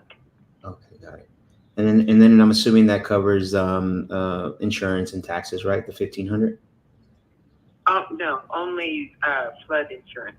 I pay the taxes and homeowners insurance. Oh, okay, got it. Taxes and homeowners insurance. Okay. That helps me out a lot so that way I can give them this info. And then before the end of the day today, because I have your email and file, they'll be sending you something in your email, okay, in regards to an offer on the property. Oh, okay. All right. Thank you, Suzanne. Have a great day. Thanks. Goodbye. Bye. 1,500 a month. I think that kills the cash flow, bro. Yeah. What's up with all these landlords, man, under renting their properties? A lot of opportunities. Huh? A lot of opportunities. Oh, absolutely, bro. Yeah, it looks like she has a good rate on that one too, at 3.1%. So she said the 1,500 doesn't pay the taxes and insurance. No. Mm-mm. Holy So smokes. that's probably just principal and interest, no escrow account. So the rents in the area are about $1,900. Yeah. So after taxes, insurance, and then she said HOA, right? I'm not too sure if this one has HOA. Let me see. Let's say. I mean, even if it doesn't, I mean, we're getting close to that. Like, Yeah. you know. No, this one doesn't say that there's HOA. I don't think there is. However, this one was a duplex, right? No, not that I remember. I know it was no, it was single family. Single family. Okay, let me see on Zillow if I see anything, because on PropStream I'm showing a duplex. Really? Yeah. No, there's no way that could be a duplex, bro. No.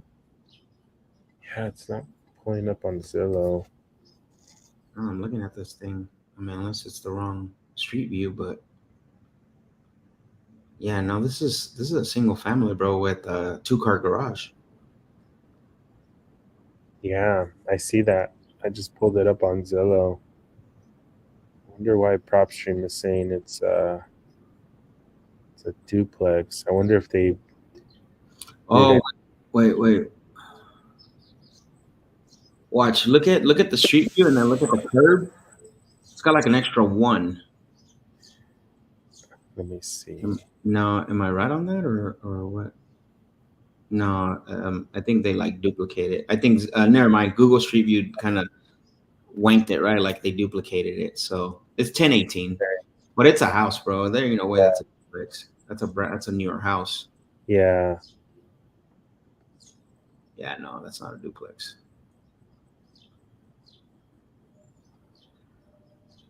All right.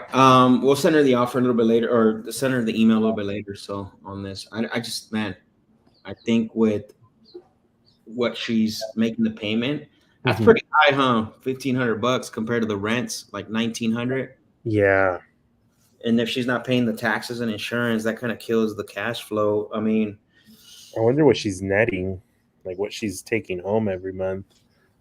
Just have her look at it from that perspective. yeah, of course. Yeah. Because most likely this one would be either like a sub 2. No, actually, it would be more of a hybrid. Yeah. Red, yeah. Yep. All right. Okay. So we're still doing due diligence on that one. All right, let's call Bobby, Alexa's best friend. Bobby! Where you at, Bobby?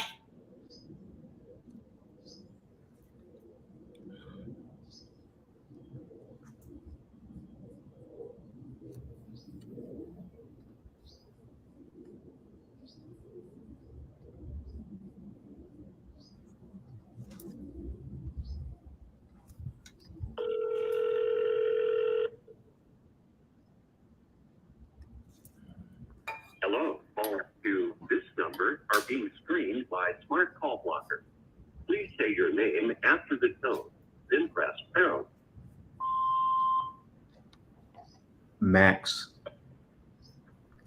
Please wait a moment while your call is connected.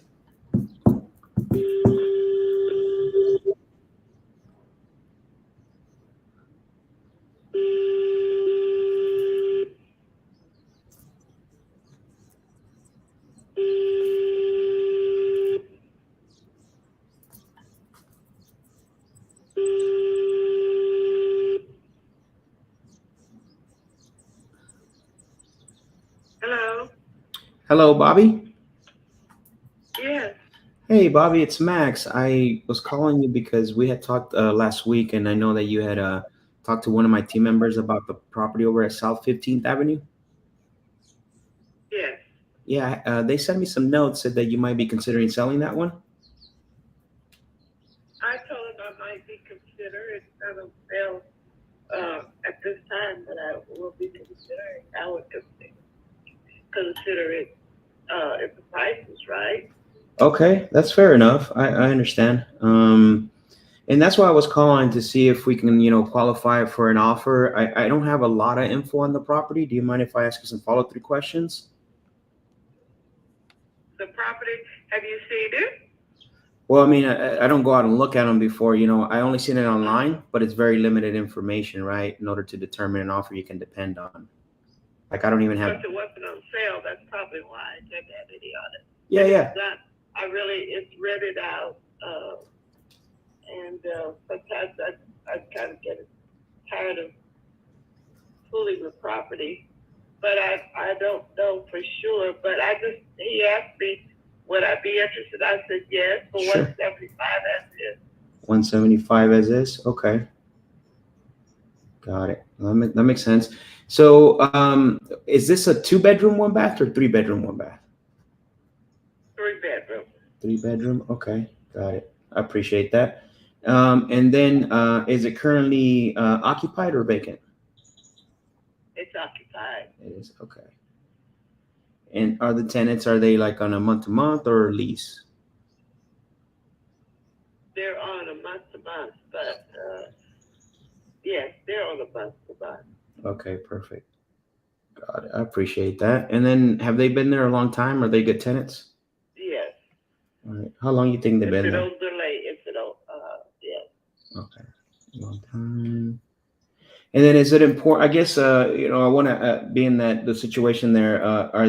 Is it important to sell the property with the tenants in place, or could it be vacant at close of escrow?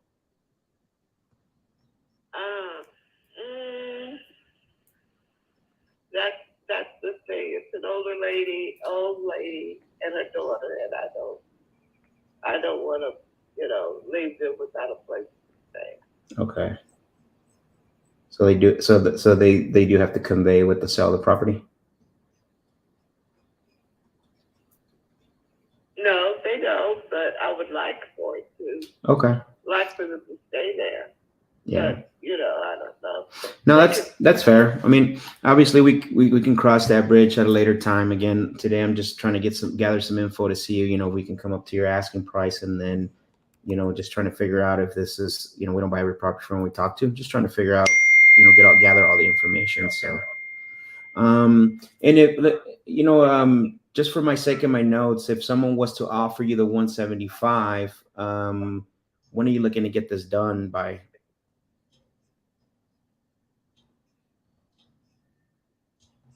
The normal time, I suppose. Okay. Got it. Perfect. Let me see here. See if I need anything else. And then what would you say is that the property, does it need what do you think the property needs if you were to put money on a Home Depot card to go buy all the stuff? How much do you think ballpark? I don't have any idea. Okay. Got it. But do you think it needs some work to update it to 2023 standards? What kind of standards? To 2023, update it to now. It's a livable house. Correct. I don't live there. Sure. I have someone that takes care of it. Correct. Okay. I've been offered more for it, Mm-hmm. but I thought that was. I've been offered up to $225 for it. Oh, you have? Okay. Wow, that's a great offer. What actually stopped you from going one of those, the higher offer? I'm just not interested. It's been established for a long time. Oh, okay. I I'm see. not interested in selling. I have other houses. I live in Texas. Oh, you live in Texas. Okay. Yeah, I'm here in Phoenix. So I'm just to get clarity, because I'm a little confused in the conversation. You're asking 175, but yeah, you're saying that you're not interested in selling. So even if someone was to give you the 175, you still. I didn't. The guy that I spoke with asked me if I would sell it, and I said yes. Oh, okay. I thought 175. I don't want to bargain or anything. I don't want to start up there and come down. I just have one price. I got it. I understand. No, totally. I get where you're at with that. So that's what's interesting about that, and you're very savvy when it comes to that, because a lot of people are always looking for the high number, and usually the high number is not what shows up in your bank account, and you know that already. So that's good. There's a big difference from going with the high number and then the big the number that's going to show up in your bank account for sure. I understand. Let's do this. Can I place you on for 1 second? I got my underwriting team here next door. They're actually wanting to tell me something here really quick. Can I place you on hold for 1 second? Yeah. Okay, give me 1 second. All right. I don't think her 175 ask is too far off from where we need to be. Okay. There are some pretty good comps here in the area. Right. 3 1s. 3 1s. Yep. Yeah. There is. Well, actually, this one's a 3. Yeah, it is a 3-1. So for 250 back in April. Okay. Same lot size, same square footage. 3-1. Aside from that, there are a few other 3-2s that sold for a little bit more. Yep. But I think at 175, it would be worth getting it locked up just to do some more due diligence on it. What do you think? Well, I'm gonna go back and say, hey, I'm gonna try to shoot for like 155 to 165, and then see what it says. So okay, she might hang up on me, but let's see what. Hello, Bobby, you there? I'm so sorry for the wait. That's okay. They obviously we haven't looked at the inside of the property or anything, but we know. I mean, we're here in Phoenix. That's why are you interested in the property? So we're in that area. Sure. We're a full real estate solutions company. So what we have three ways that we do with properties, which is either we keep them as a rental, we'll either fix or flip them, right? Or we'll buy them and then sell them to a family that wants to live there. So typically, especially Phoenix is an area that's up and coming. So especially I know that area really well.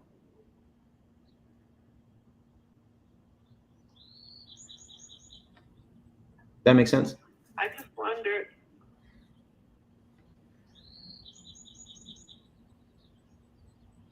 Okay. Yeah, I was just wondering. Oh, okay. I haven't. Last time I sold a couple of houses out there. Oh, did you? Before. Okay. Mm-hmm. Do you have more? Do you have more here in Phoenix besides that one? No, that's the last one. That's the last one. Okay, I understand.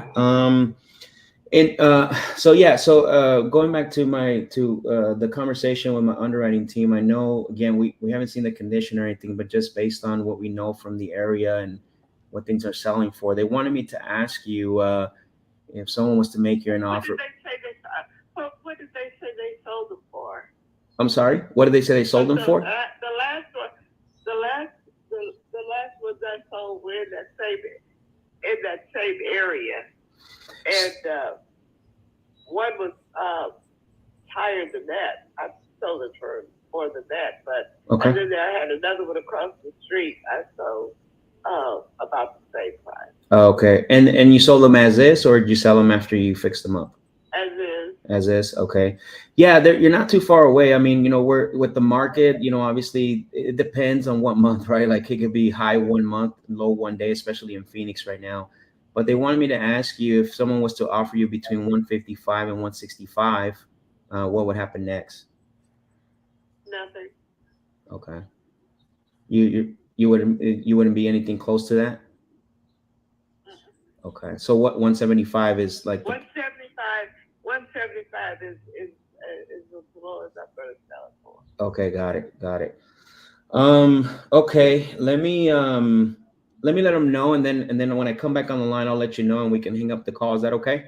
And see what they say on the 175. Okay. All right, give me 1 second. Okay. She didn't go for it. She didn't. She It didn't go. didn't. Good for her. Yeah, good for her. I mean, it was a good shot though. I still think it's still a you know. Yeah, and I think I just went to Monsoon, which is our MLS, bro, and they're selling Yeah. for higher than that. So Yeah. I wanted to say that like 260 conservatively, but I think for 170, bro. I already, yeah, she's gonna hang up on me. Yeah. She's like, she didn't even flinch. She was like, nothing. Yeah. Yep. Yeah. No, I think 175. There's still some room in there to make that work. Hey, Bobby. Yes. Okay. So, yeah. So basically, what they told me is that they would feel comfortable going all the way up to 175. The only thing that we would need is an email to send you the offer. Where can they send that offer to?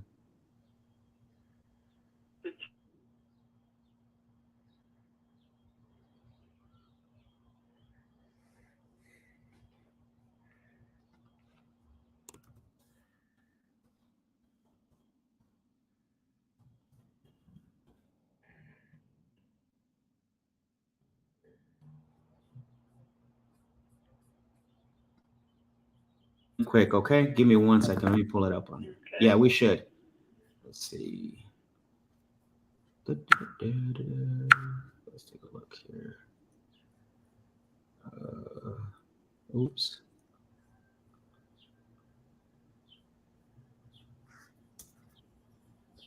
All right, let's see. Yep. All right, so what I have here is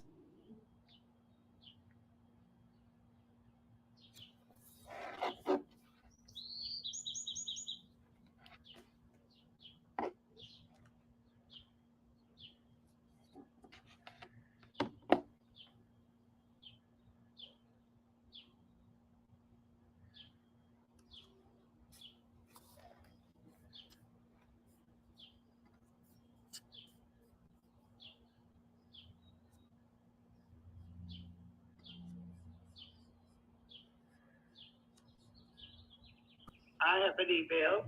okay.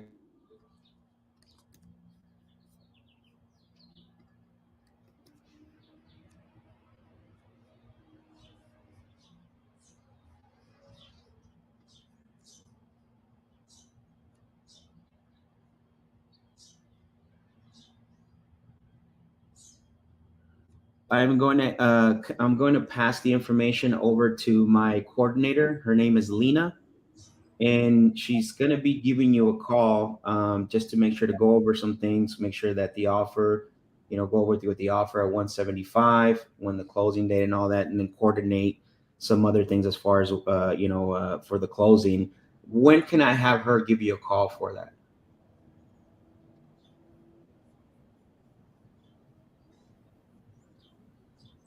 Well, I'm going to be, I'm getting ready to go out of town to a funeral, but I will be leaving until Friday, so she can call me anytime for an appointment and we'll talk. Okay. I don't, if I'm home, I'll talk. No, that works. Go ahead. Would the people have to move out of the house? So depending on if that's what I was asking earlier, right? Because the one thing here is we're giving you your asking price. So potentially they might, but we can work with them. We can give them, some time to find another place. So we're not just gonna, even if we buy, we're not just gonna say, hey, you got to get out, right? We want to help them. Oh, okay. Yeah, we want to help them. You might want to raise the rent, though. I know the rent is low for them because Sure. An old lady and her daughter. Okay. And they're both, her daughter was kind of ill. Oh, got it. Okay. I know nobody else would rent it to them for what I do. No, yeah. Probably, I would like to let them have it because it wasn't about money when I let them have it. Okay, got it. And so I've done a lot of work there, and I've done about, I guess I've done about $20,000, little over $20,000 worth of work in it. Okay, got it. And they haven't done anything. They didn't keep the yard up, but she's old, and I wasn't happy with it, but I was just didn't want to. They needed a place. Yeah, no, I understand. And the only reason I started maybe thinking about selling it was, to make a long story short, I think her sons are taking advantage of her. Yep. I just flew in one time, Mm-hmm. and I found there were other people, Correct, in the house. Yeah, that's unfortunate. He did not realize it. Right. So, I mean, I just decided that I know it was low, and I know the rent was low, and I know I was feeling a little bit sorry, thinking about helping people, Of course. When you're blessed, you're supposed to be a blesser. Amen to that. I believe that. I'm not going to put them out. Yeah. But I drove up and I just put it there in the taxi. And I said, "Oh, I saw this man there." And I said, "Do you live here?" He said, "Yes." "Can I help you?" I said, "You live here?" He said, See. See. I said, "Okay, see who I am. I am the owner of this house." That's funny. Well, I bet his eyes got really wide open, right? But I was almost letting them stay there for nothing. Yeah. Okay. It was like, I think I was rented to for a little something. So I raised it a little bit because the taxes were raising, Right. But other than that, Yeah. So we have. I'd like for them to have a chance to Sure. find somewhere to stay there, and I found out later she had plenty of children. Oh, okay. That can help her out, maybe, you think? Oh, I'm sure they would. Yeah. But I'm just tired of fooling with it. Right. Really, I'm getting rid of a lot of property. Okay. Well, why don't we do this? Let's build a relationship on this one, right? Because we do buy properties in different states, but let's see if we can, build a relationship on this one and get this one to the finish line. And then maybe we can talk about, some other ones that you have. Even my home is not just a finish line. I left there going to college, and Nice. I never went back to Where'd you? Other than visit my parents. Oh, I see. Where'd you go to college at? USC. Okay, I see. Nice. That's awesome. It's a good to talk to somebody as well that understands the business too, and you have multiple properties. You buy all these on your own. Is that kind of how it went? No, they were all willed to me. Oh, got it. But I mean, you managed them well, sounds like.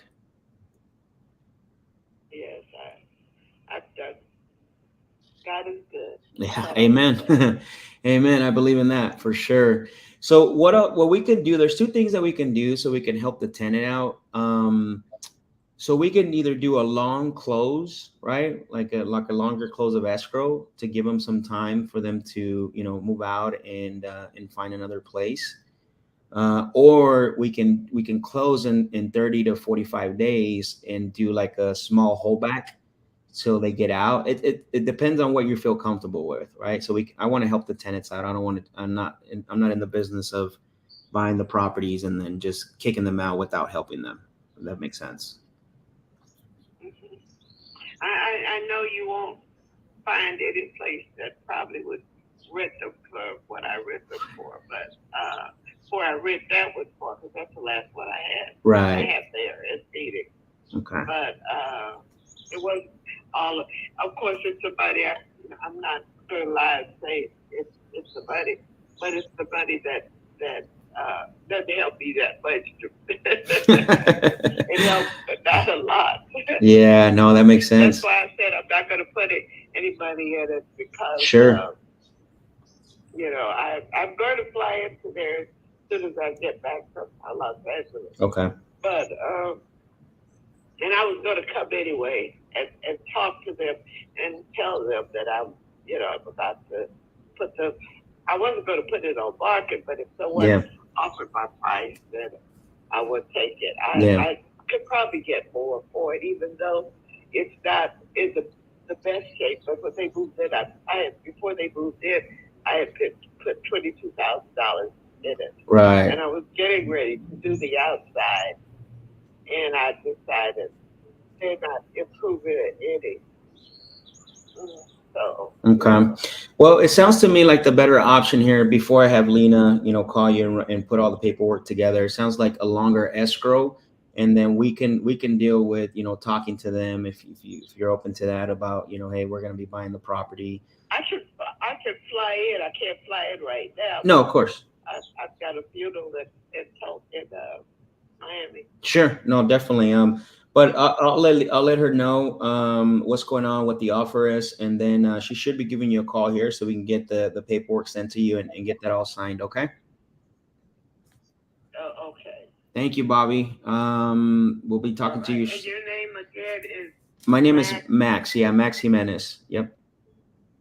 Okay, Max. Yeah, and well, just understand what I'm saying. That sure. I don't want to. I want to give them an ample time. Yeah, of course. Yeah, we find somewhere. Yeah, and these are things that we've done in the past. We've done this in quite a bit in the past where we have situations with tenants and we understand, right? Like where the tenant's going to need some time, especially when they're paying lower than market rents. And so basically, like what happens is that What does the rent go up in that area? Well, what is the rent? I don't go with rent, because I look at the need and the ability to pay, and I would rather have a steady dime than a every now and then quarter. That's why I lease it so cheap. Correct. But, and then I wanted to do it to help the people that in that neighborhood. Most of them now it's getting better, but they don't seem to take care of things like they should. Yeah. Like, well, that's always difficult. Yeah, you just don't never know what kind of tenant you're gonna get, right? You're either gonna get somebody that takes care of it like their own property, or you're just gonna take, get somebody like they just. They don't take care of it like their own property. I look at the property from time to time. Yeah. And I had about 25 washing machines around the house. Mm-hmm. Somebody lived there, and it wasn't the lady that was selling them. So then I had to move out. Then I went one time, and they had about 8 cars in front of the lot where there used to be grass, and left the damn down with weeds, stuff like that. And that tells me that they really think they're taking advantage of me, probably, but that $700, $600. Yeah. Well, let us help you with that, and see, you might have a better investment closer to where you live, and instead of dealing with the property anymore. I just don't want to, and the caretaker of it has had a couple of strokes and oh wow, things like that. So yeah, and he was my classmate. Oh wow, okay. When I was school there. So it's a trusted individual then. Friends than anything else. Right. Yeah, right. it was like and I had somebody I could trust, and that's good. It's always one of the few owners that would lease and give him like 15% of what he can. Well, I know the going price. I have other properties here in San Antonio. Okay. And I know that. I'll be in San Antonio actually in September. 10% is the basic, but I give him a little bit more. Oh, nice. I don't know if you heard me, but I'll be in San Antonio September 15th and the 16th of this year. So I'll be there. Okay. Well, if you're there, give me a call. Yeah, sounds good. Okay, I'll take you out to dinner. There we go. I love a good steak, San Antonio steak. You're like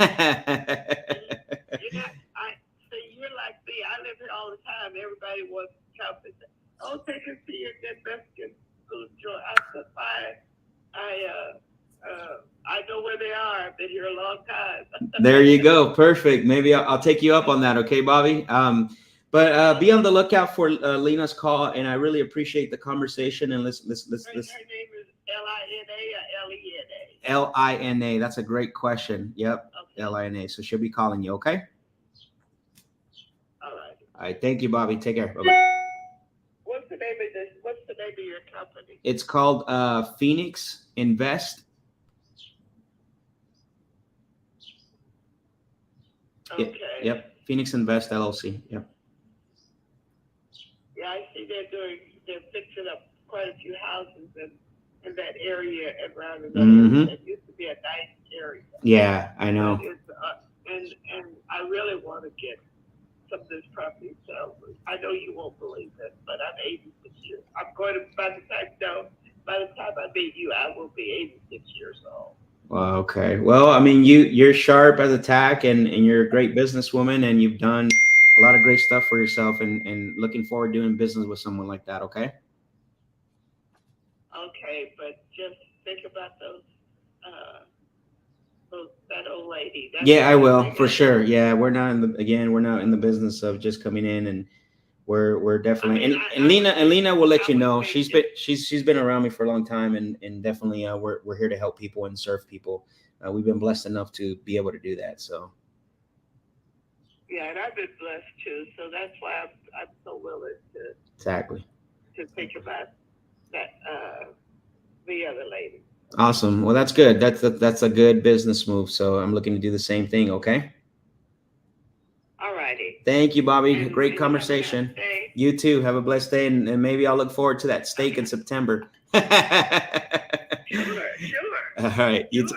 Take you out. Okay. Awesome. Take care. Bye bye. Let's go. Bobby, nice lady, bro. Bobby. Carne asada in the back. Mira. Ooh, the sauce, the boss with the sauce. Let's see the comment section. I was laughing, going crazy over here. Yeah. We got Alexis says locked up. Francisco, let's go. Another one. Yeah. Let's go, Francisco. What's up, Sergio? Yeah. Always, amen, brother. Yes, sir. Blessed to be able to serve. Amen. Good way to meet the seller's needs. Yeah, absolutely, man. You have to. Like, this is what it's all about. Remember, we're solving problems here, and the reward is we get to buy the piece of real estate. When you build so much rapport, they offer you to take out to dinner. Absolutely. Tony, steaks for you, bro, as well. Invitado a la carne asada. All right. So I'm looking at this, bro. This is a good deal, man. Yeah. Yep. That's what I thought in the beginning. I was like, 175, let's just lock it up. I'm looking at Monsoon. Obviously, you always want to get it for less, but if the deal works, this is a lesson that for our viewers, you have to understand, like, yeah, if the deal works, don't get greedy, right?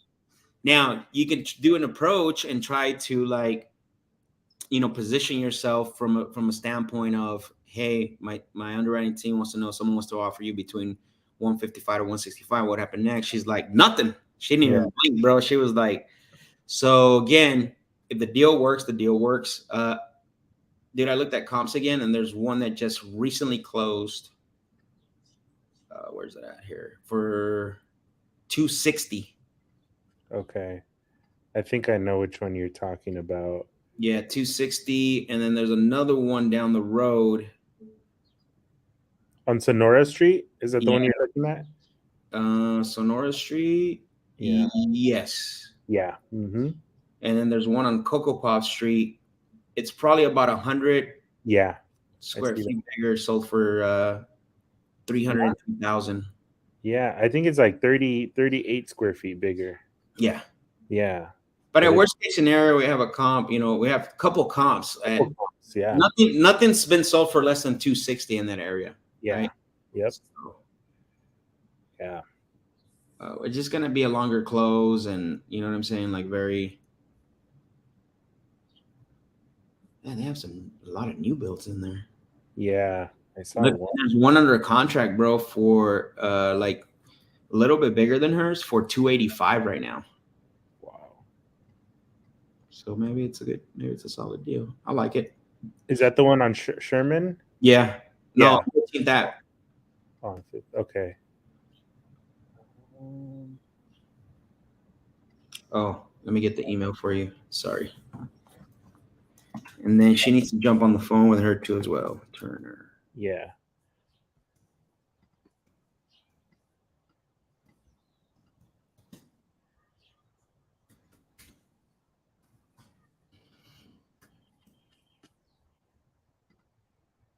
Yeah, another thing I'm gonna start doing is we need to get on the phone with these people before while we send the agreement. You know what I mean? Mm-hmm. So and let her know we're gonna do a I guess we'll leave it like that. We'll figure it out later. I was gonna say a longer close of escrow, but the contract's already set up to do that. So perfect. Okay. All right, I'll be right back, Alex or Daniel. You want to talk to these people? Oh, All right, everyone. So yeah, overall great call. Want to hear from you guys if you guys had any takeaways from this call. Let us know. Drop it in the comments. If there's any questions that you had that that you guys are thinking of while Max had this call, feel free to drop them in the comments, and we're here to help out.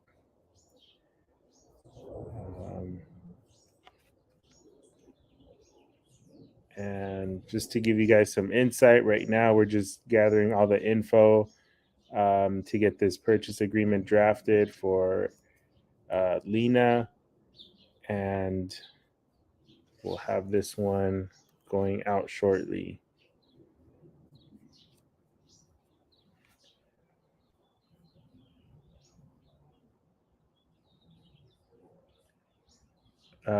Sergio, what were the numbers? So far right now, the comps that we're finding for this property is around 260.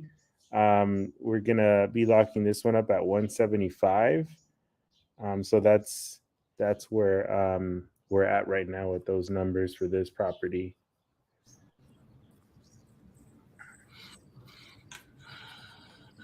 yeah. You know, Phoenix was the crazy thing about it is anything under 200,000, bro, is flying off the shelves. Like there's not even a sec thinking about it. You know what I mean?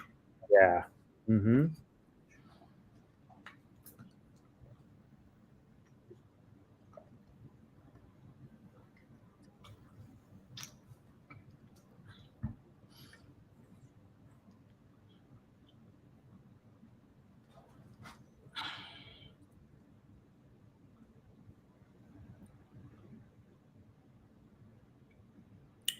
What do you need? The APN?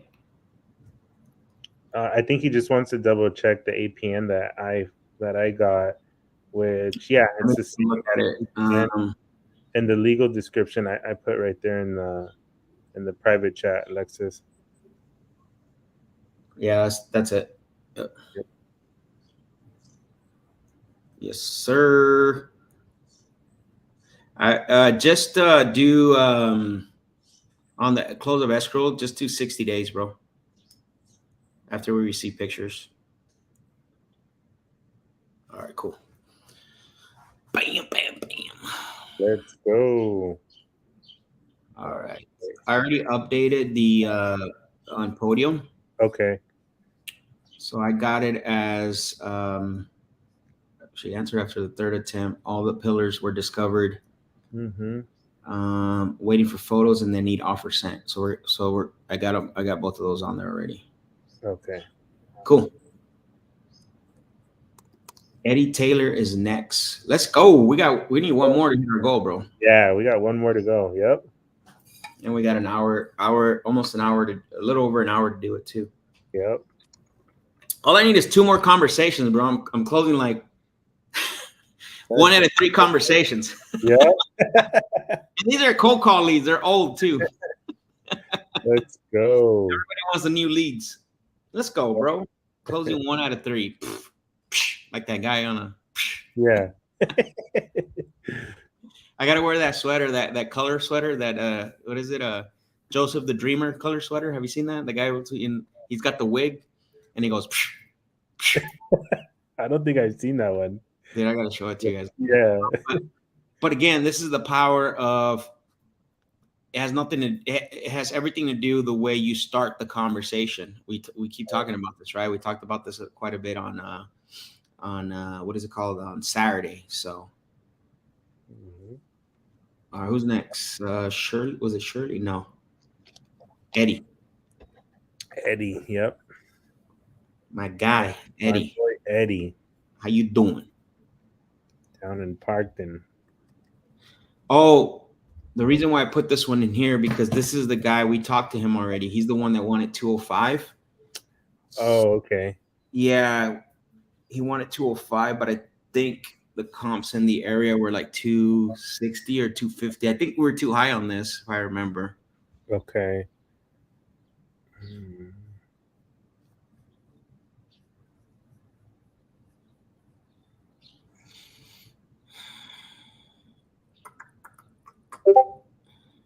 Did we say we were going to offer something creative on this one? I don't remember, bro. That's what I'm looking at the notes. Yeah, I'm seeing that on the notes. Because he's pretty much he's not too far off from market.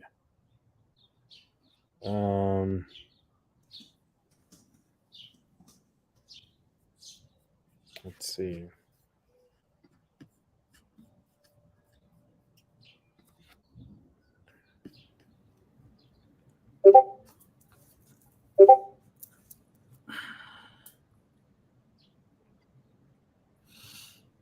I'm gonna skip this one for now because we need to do a little more homework on this.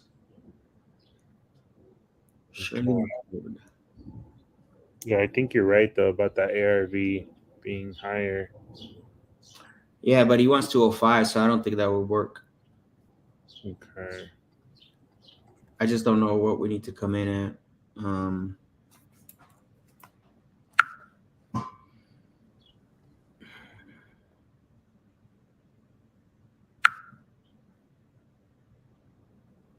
I think I would have won the Closer Olympics with that, bro. That was 28 minutes and 30 seconds. Yeah. that was a great call. Yeah, I would have been scored 5 all the way across, bro. Yep. 5s all the way across. So we got Skip Eddie. So we're looking at Shirley now, right? Yes. All right. Back in Alabama. Good old Alabama. Yeah, let's see. I'm trying to remember. I think I called her once. I'm just trying to remember what number it was.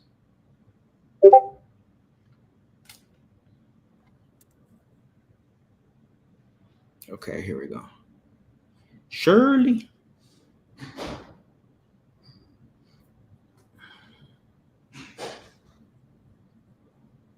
Don't think I talked to her.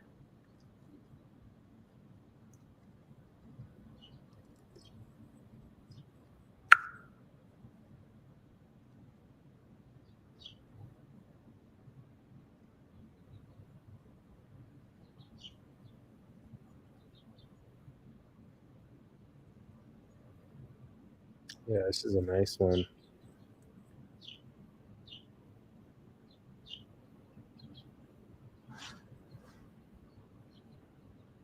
Let's see.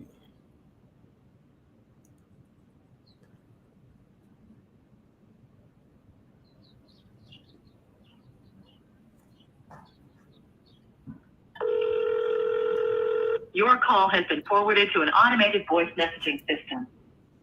2.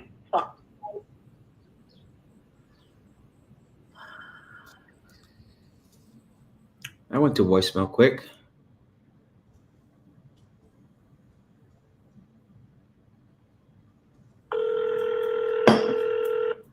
Your call has been forwarded to an automated voice messaging system. 2 5 6 4 9 0 3 4 9 3 is not available. At the tone, please record your message. When you've finished recording, you may hang up or press 1 for more options. Hello, Shirley. It's Max. I was calling about your property on Ivanhoe Lane because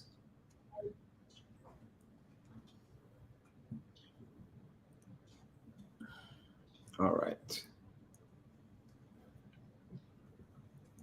Next.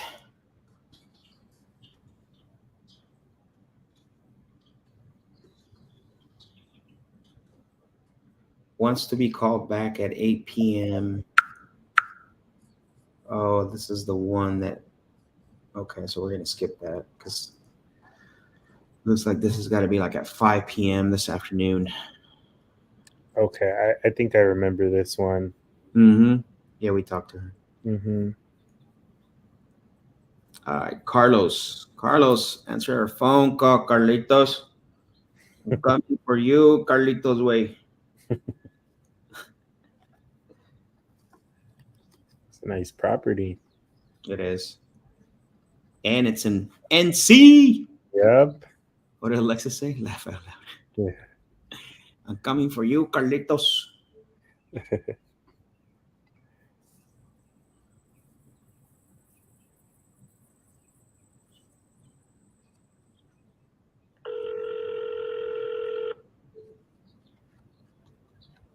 Hello? Hello, Carlos? Yes. Oh, hey, Carlos, it's Max. I'm calling you because you had spoken to one of my team members about your property over at Wesleyan Court. Yeah, I'm good, man. Thank you. You're good, you said? Yeah, I'm good. I'm good. I don't want this running around, so I appreciate it. Okay, have a good day, Thank you. man. No problem. You too. Sift! Lift. Well, I'm good too, bro. Yep. Well, what if I could pay you a lot? I'm a little confused because I'm good too. Oh man. Whatever. Remember what our non-negotiable is today? Yep. That's right.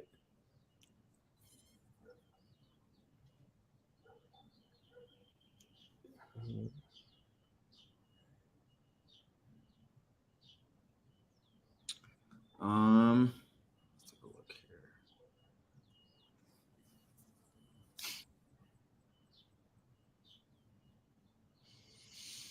I say move that one to cold with 90 days plus.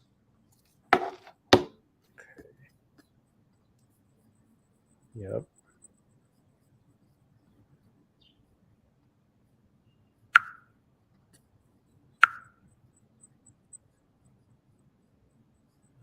All right, here we go. What does this say, Francisco? What if I could pay you?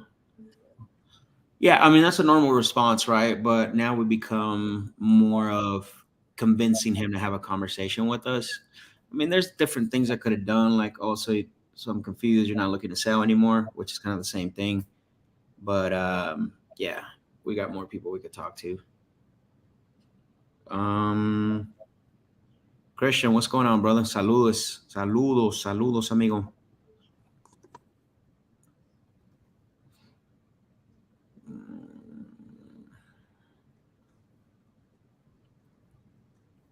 All right, let's see. Who's next? Mackenzie. Oh, this is the other commercial, huh? Let's see, Mackenzie.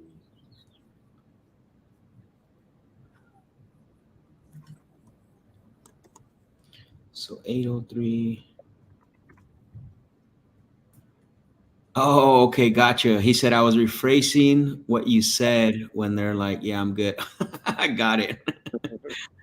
Makes sense. I love it. I love it. Was that a wholesale?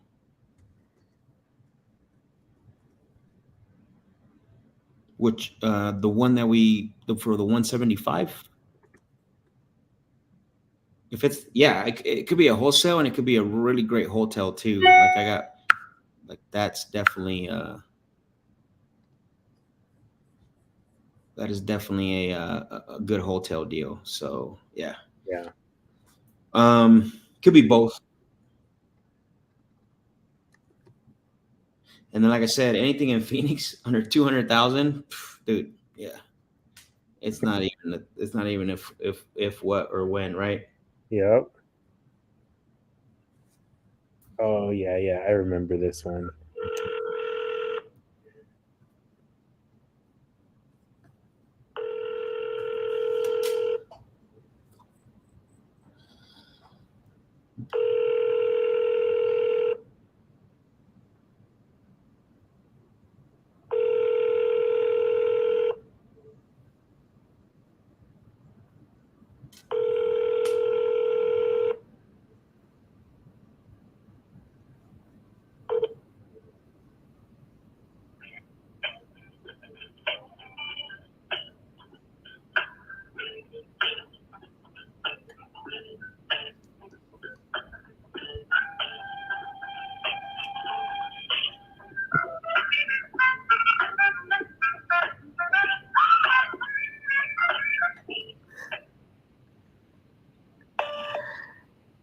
Hey, Mackenzie, it's Max. I was calling about your property over on Main Street because.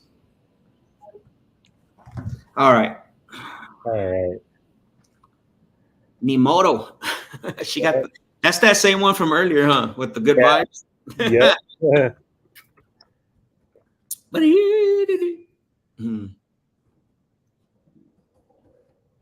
Sergio said, jamming. Yes, sir. You gotta have fun with it, bro. That's right. That or too much coffee.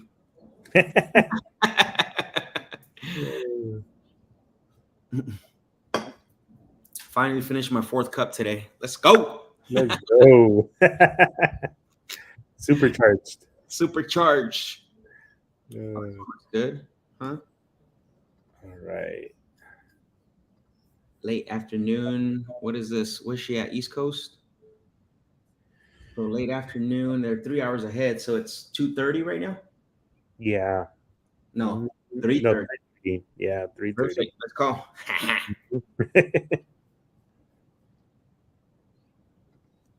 I'm gonna ask her how her vacation went.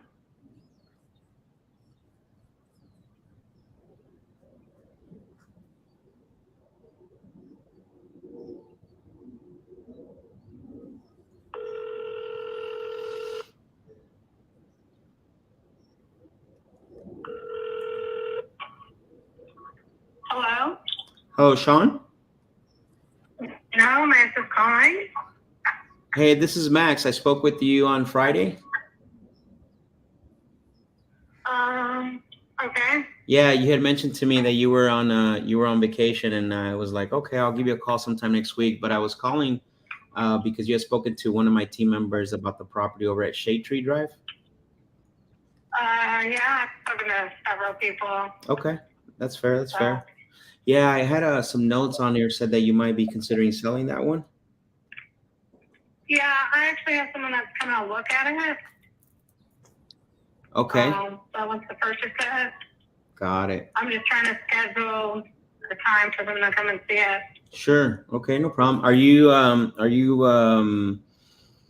aligned? Like, say, if we wanted to come look at it, or is this something that you might be doing business with, or what does that look like? Yeah, it's someone that's probably going to be buying the property, so it's already made me an offer. Okay. And I told them because I haven't been there in a couple of years, and I told them before I signed any contract or put them in that position either, I'd rather them look at the property first. Sure. No, that makes sense. So, Yeah. Okay. And then just ballpark, what was it that you got for the property? oh, that's in 165. Okay, 165. That's what they offered you, or that's what you were looking to get? Yeah. Okay. That's what I'm looking to get. Okay. 165. Got it. And was this a rental property, or was this like a primary? Well, it's really not either. I do have someone living in it, but I'm not making money on it. Oh, I see. Okay. And they're just staying there. They don't have like a lease or anything with you, right? Right. There's no paper lease. There's no, yeah. Okay, I understand. Not And then just to confirm, the bed and bath is a 4-bedroom, 2-bath? 4-bedroom, Well, 1.5. It's not full. It's not a full 2 bath. Okay, 1.5. Got it. Okay. Perfect. All right. I mean, another full bathroom could be added downstairs. Mm-hmm. Because it's got a large family room. Mm-hmm. Right. Which is 19 by 25. And it'd be really easy to extend the wall where the washer dryer and the hot water tank is. Okay. So it's like already a wall that comes already there. You just could extend it towards the back door. You close it off towards the door. Okay. Make it a Got bathroom. We just never got that far. So. Okay. No, that makes sense. So it sounds like there's some room for adding a couple other stuff, especially if you wanted to add another bathroom. It sounds like. Yeah. Yep. Okay. I see. Yeah. And once It's so 19. go ahead. 1,900 square feet, I believe. 1,900 square feet. Okay. Yeah. Okay, got it. And this the 165 is where you would feel comfortable selling it if someone was to offer you that? Yeah. Okay. Yeah, that's where I'm at right now with the other company. Okay, got it. All right. What do you think the overall I know you said you haven't been there in years, but you have someone staying there. What do you think the overall condition is? If you were to go to Home Depot and put money in to buy the materials to fix it up, well, how much do you think that would take?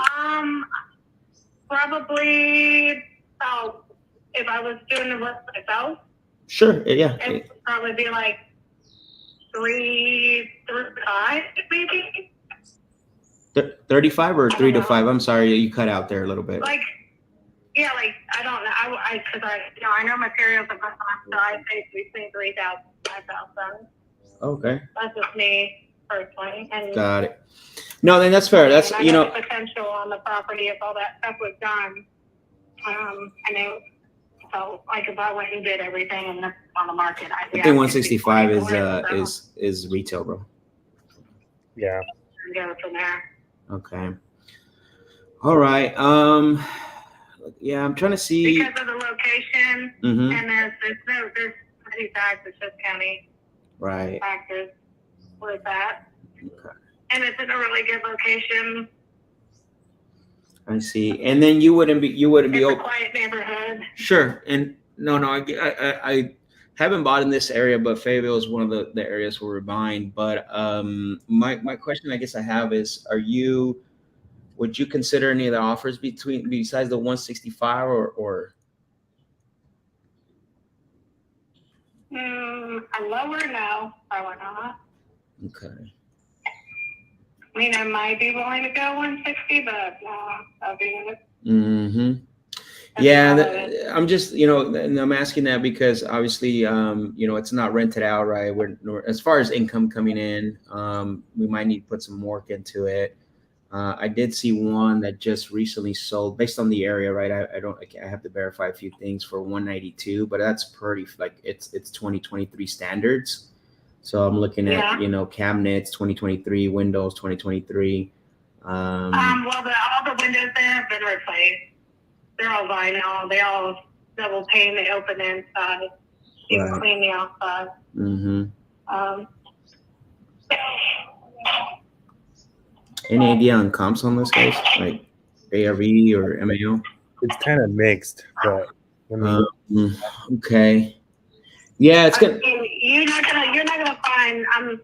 I'm not one of these people that didn't do anything to it. You're not gonna walk into it. It's not gonna be 1978. No, no, and I'm not saying that. I'm not saying that. I'm just trying to get an idea. Carpet anymore. There's no wallpaper. Like you could get some paint. It would look fresh. Yeah. Mm-hmm. Okay. It's not that kind of work. Got it.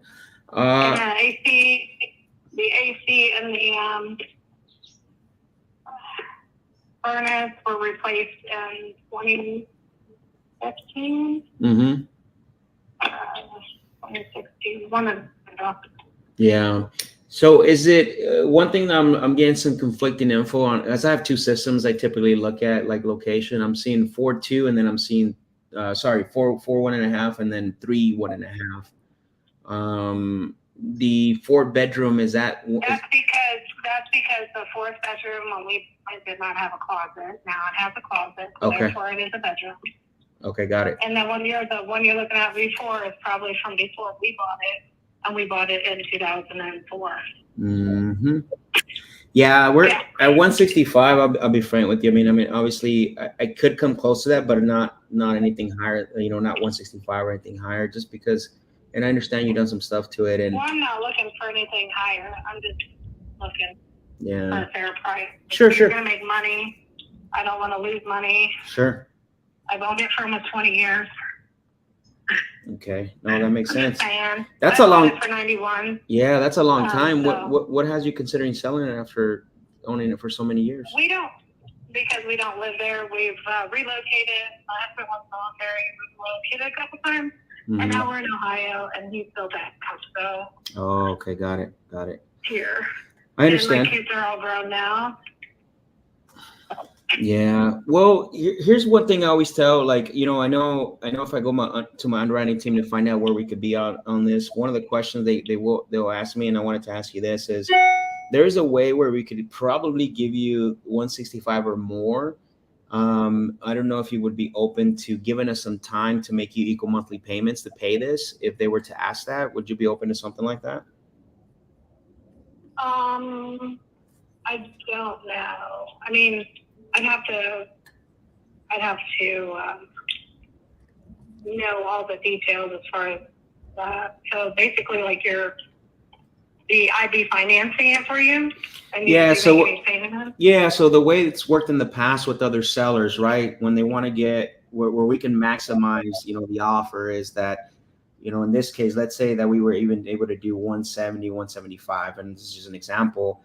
Then what we would do is, and if there's a mortgage in place, we would just continue making the payments.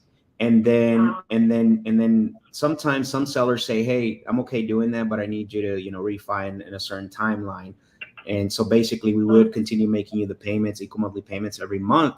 And then when that timeline comes up, we would either sell it, refinance, whatever the case may be, and you get all your equity. So you're just delaying the access to the equity, but you're going to get a lot more, if that makes sense. No, I kind of understand. Yeah, and the way we do it is we use a third servicing company. We don't make payments directly to sellers. It goes to the third. That way, it keeps everything kosher. A couple other things with that option is that, you know, you have the tax benefits. You know, delaying the taxes. Just different thing, right? You're getting a monthly paycheck as well too. So there's a few benefits there depending on your tax situation. Okay. Well, the taxes, it doesn't really affect us either way. They get paid with the mortgage. So sure. What do you have left on? Really get a tax break. Oh, got it. Yeah. How much do you have left on the mortgage? I think it's under 60. Under 60, okay. And then ballpark, what do you pay a month on this? Almost 7. Not quite. Got it. Okay. I see. Perfect. Yeah.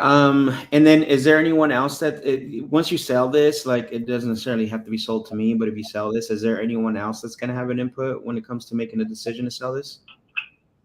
Well, this my husband signed the sign with me, but he's the one that really wants to get rid of it. Okay. Got it. Okay. I'm like, I can hold on to it. It's real estate. No, well, I get it, right? I get where you're coming from, especially, you know, from everything you're telling me, right? I'm like, it only takes a few more years and they'll be paid off. You know, my kids are now all done. Mm-hmm. They're all doing their thing. They're out of school now, and if I made extra payments, I'd have it paid off pretty quick. Yeah. Let me look at something. Hold on. Let's see.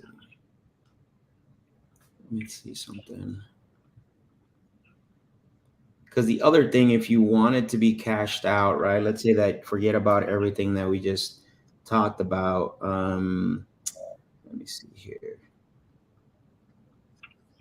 Yeah, my question would be if you know, let's say, and again, I know you have someone going out there. I'm not trying to because I would definitely want to look at it too. But if someone was to come in and, you know, offer you 125 to 135, and that's an offer that you can depend on, because I know a lot of times people offer higher, but always the higher number is not that's not the one that's going to show up in your bank account, if that makes sense. Yeah, but I'm also not. I don't have to, but you know what I mean. If they come back with a you don't like, I don't have to accept it. Yeah. You know what I mean? Right. That's why I want them to go look at it first. Sure. Because I don't want to be sitting here like wasting both our time signing paperwork and. Of course, and that's being like, okay, I'm gonna sell it, and then they give me a different number. Yeah. No, that makes sense. Yeah, I mean, see what they say. What I could tell you, and just from doing this on a consistent basis, I don't want to, you know, I don't like to just throw numbers out there and then give people false hope either, right? Like, no, I understand. That's why I told them to go look at it before we do sure any paperwork, or you know. Yeah, but the option's always there. You know, if you want to get more than that, to where, you know, you give us some time, I mean, that definitely would be an option. So yeah. So let me ask you, when can we set it up? When can we schedule something for us to walk the property, and that way you feel more comfortable? I would have. Well, I'm trying to get with the people that are there right now. Schedule something. They don't even know I'm interested in selling it. Okay. I prefer to keep it that way. I don't want to. Sure. So in case I decide not to, I don't want them to be like, oh, well, I'm out, you know. Well, something we've done in the past to help with that with other sellers is we come in as like, we can come in as, you know, someone that's giving you a quote on something. You know what I'm saying? I left her a message. I said, hey, I got someone that needs to come and look at the property. I need them to have access to inside. And then waiting on her to call me back. Okay, they haven't called you back yet? 6 to 6. Yeah, she works 6 to 6. So I know her, and I don't know what time her daughter works. So. Right. Okay. Well, that's tough if they're not responding. I mean, the only thing that the only next step would be is if you put something in writing that you're giving them a 48-hour notice, and then tape it, you know, drop it off at their door. That would be the next step, and then they at least have that in writing. You know, and you already gave them enough ample time to let them know, like, hey, we're coming in to look at it, because it is your property at the end of the day. I just figured she didn't. I know. I took the property management classes. Sure. North Carolina. Yeah. No, that's awesome. Well, you understand then, right? What I'm saying? Yeah, but I mean, I just assumed she didn't answer because of that word. Okay. All right. Well, I was gonna reach out to her through her messenger too, but sometimes she gets that. Right. Yeah. Well, I'd love to go by and look at it. When I guess what I could do is I can put it on my calendar to call you back once you made contact with the individual, to see if, you know, what times access points work for them, and then I can see, because right now, like I said, I'm, you know, that's why I wanted to ask without really looking at it or anything like that. The range is even lower probably than that. I'm just trying to figure out what, so we can be at the highest possible offer. So what I'll do, if you want, I can call you back to see if, you know, if you already got hold of them for us to walk it. Okay. So. I'll let you know. All right. Sounds good. I'll do, let me do something real quick. Okay. I think I got all the information I need as far as the notes and stuff like that. So sounds good. Deanna, I will call you back, potentially tomorrow, around this same time, just to see where you're at as far as the access. Okay. All right. All right. Take care. Bye-bye. Sounds good. Okay. Bye. So, a couple of things, man. If we were talking to the husband, it'll be a little different. What I got out of that conversation, she's very emotional attached to the property, bro. Yeah. So I was trying to get her away from that, but yeah, she's like, oh, sell if I don't. Look, the husband wants to get rid of it for sure. Yeah. Yeah, this area, it's interesting because you have some properties that were built at they're newer builds. So I think that's what's kind of throwing off the numbers as far as like some properties. Like I saw one sold for 268, but that one is I think it was built in 2011. So I can't really go based off of that. The only other one I found was I dropped it in the chat. That one sold 1st of May for 205. So conservatively, I want to say, Yeah, but the problem, bro, is that's not the same house, bro. yeah, that's The same another thing style too. house, right? Like that. Single story, Look, yeah, it's not even. That to me almost looks like a more not custom, but you know what I mean, like a more. yeah, I don't think that would be a. I mean, if all else fails, we could use that number, but I'm thinking more of if you look at the one. Let me see. Let me see if I can find it. Let's take a look. I'm thinking it's older than that. I'm thinking more like it's under like 190 or something like that, right? And okay, it looks like it's like a tri-level too, like it has a basement and then yeah, the yeah, main floor.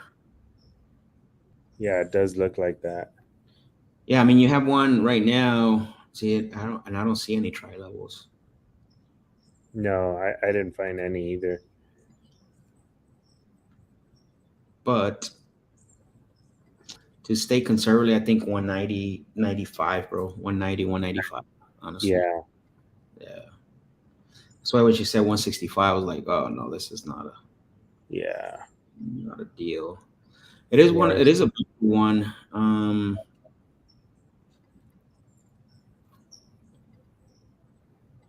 It's definitely a bigger property, 1,900 square feet, but it is a tri-level. Let's see.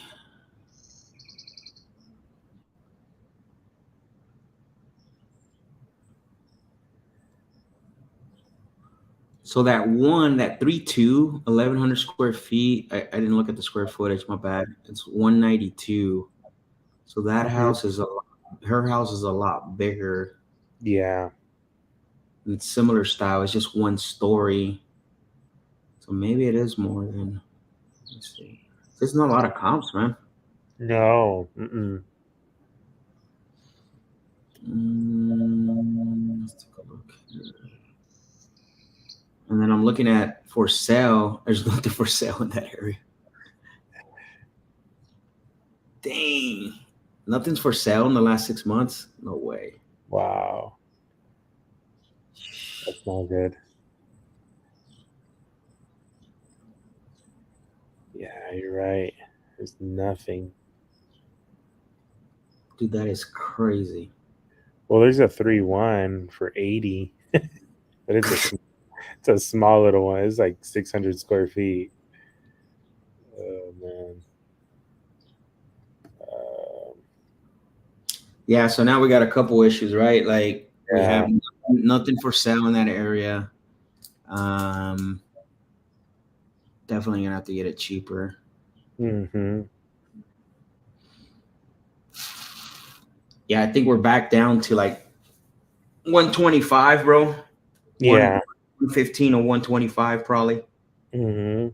Yeah, I think this is a good one to put in a follow-up. You know what I Yeah. mean? Continue Yep. following up with her. Hey, anything change? She's Yep. gonna go under contract with those guys, and unless they're buying it for a rental property, yeah, they're that deal's tight, bro. Yeah. This needs to be as close as to 100K as possible. Yeah. 115 maybe. What you put in that coffee?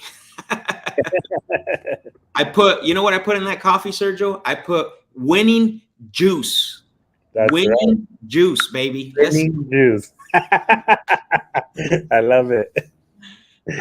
She's trying to sell you. Yeah, I mean, she was trying to sell me, but I'm like, all I heard in the background was like, la, la, la, la, la, la. Well, I'm looking at comps and stuff, right? Let them talk, let them expand, but then it's like, bam, here's the reality of it. Yeah. Christian said PPC lead. No, it was this is a cold call lead. All the leads that we're calling today, even Bobby, the one that we got the offer accepted, cold call leads. Yeah, cold call leads. So Sergio said pure excellence. We put in winning juice, baby. All right. So again, this is a good, for those of you that are still with us, this is a great example of a follow-up lead, right? Every 2 weeks, something like that, right? Every 8 days. Hey, I had it in my notes to call you. I'm not calling about buying the property to see if anything I can help you with change. Well, we still haven't been able, the idea is to have them tell, we still haven't been able to sell it. Well, that's kind of weird. Like, well, my offer's still there, 110, 110 to 120, whatever the case may be. So, all right, let's see. I think we can move her to warm. 30 days or less. And then we'll follow up with her Friday. Or, no, we're following up with her tomorrow. Sorry, leave her on the call back today. Okay. Yeah.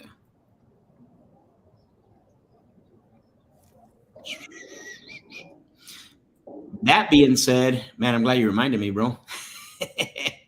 That being said, because our shout out to our sponsors, which is Platinum VAs. That lead that we got from that lead, that Bobby lead that we called and got the commitment on, that actually came from Platinum VAs. So the link is in the description if you are wanting to get cold callers. I always say this, like, if the one thing where I need to invest my money on is actually figuring out how do I generate leads, right? If you can't pay for direct mail, if you can't pay for PPC, you should at least try to get a cold caller. And I don't ever push anyone beyond their financial capacity. But if you've been cold calling for 6 months and you're wondering why you're not having these high level conversations like we are today, it's because of that. You're stuck in that that vicious cycle, right? Which is generate leads, follow-ups, and then sales calls, negotiation calls, right? And I could tell you is one or two are going to suffer, and the least one that you want to suffer is your negotiation, your high-level conversation calls. Your follow-up a little bit, because you can always get back to it. Your lead gen should always outsource it, just because if I would, when I get asked what is one thing you would do, is that I would outsource the lead gen as soon as possible. Get some experience, 90 days, whatever the case may be, whatever you want to do, but no more than that. And this is what I tell a lot of people, man. Like, you've been doing this for 6 to 8 months, and you're still not able to even get a good, be able to have great conversations because you're stuck generating leads, and that's a bad place to be on the vicious cycle of 3, right? So I made since they're sponsoring the show and they're the lead providers of the show, I said, hey, we'll put you on, and then we'll give them give people that are watching a break when it comes to getting cold callers. So they're available for you. The link is in the description. Just fill out the form, and then somebody's going to call you. So shout out to them for helping us out here. So yeah, that's awesome. Love it. All right, who we got next?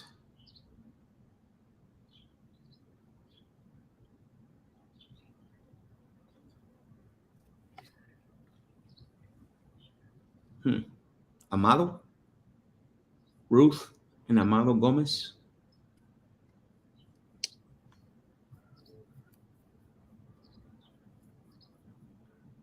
That's a new one. Okay, let's call them up. See what's going on. Okay.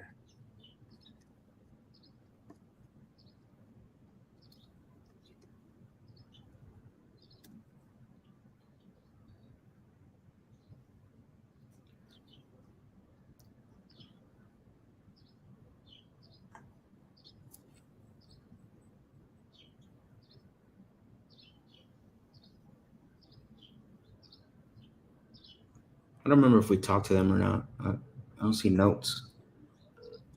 I don't think we did. No.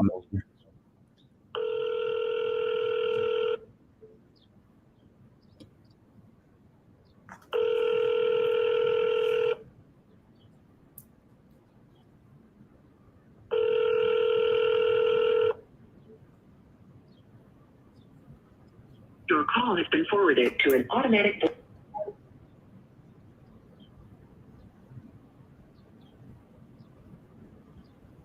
No, I don't think we have. I only have one outbound attempt, which is right now.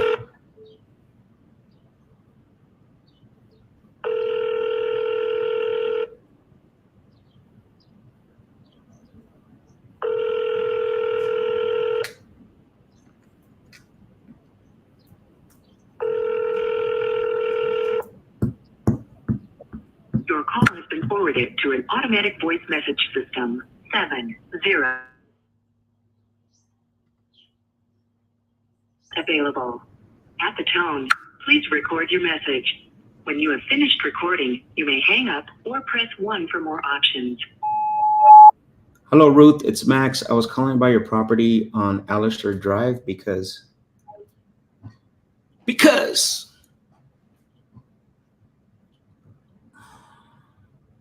next. All right, let's go. Strauss. This is the one you called, Daniel. You called him I called him Dennis. Dennis the Menace. Oh man.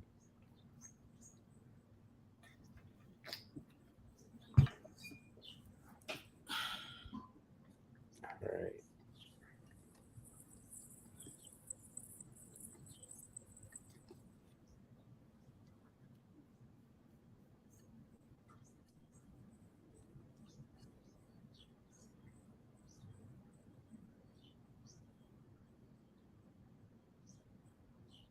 We have one attempt on this guy already, so I'm gonna move that. I'm seeing Kenneth on title. Hello, Strauss. Yes, this is he. Hey, Strauss. This is Max. I'm calling because you had spoken to one of my team members about your property over at Pony Run Drive. No, not interested. Just wasting my time. You're not interested in selling anymore? Hello? Hello? You say you're not interested in selling it anymore? No, I'm just gonna waste your time because I told you last week. You told I'm up every week with the same old crap. I tell everybody what I'm selling it for. If it's not on the market, but if the price is right, I will sell it. Okay, got it. Which is the 165 that you said right before? No, it was 185.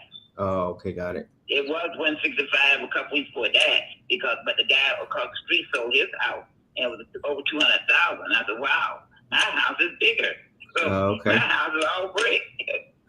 No, that makes sense. Okay. My house got new everything in it. Did you call the agent that sold that house to see if they have a buyer for you? No, I didn't. I'm not going through anything like that. Oh, okay, got it. Okay, well, people are not gonna get 6% for doing nothing. That makes sense. But I mean, pretty sure they have a lot of buyers. If they went to go look at that one, you could tell them you'll pay them 1%. Huh? Well, I'm sure they will have a lot of buyers look at it, and I give them 1%. There you go. Sounds good, Strauss. Sure. Appreciate the conversation. Okay. Take care, bye. Okay. Yeah, this is cold. I remember now. She just went up 20. She went up 20. Yeah, she said it was 165. Now it's 185. She's a tough cookie, bro. Oh man. Like, yeah, it was 165. Yeah. Now it's 185. Yeah. That's why I said you should call that agent. He's got buyers for you. He's like, Yeah. no, I don't want to pay 6%. Yeah. But you want to sell like 6%, but you don't want to pay 6%. Right. Okay.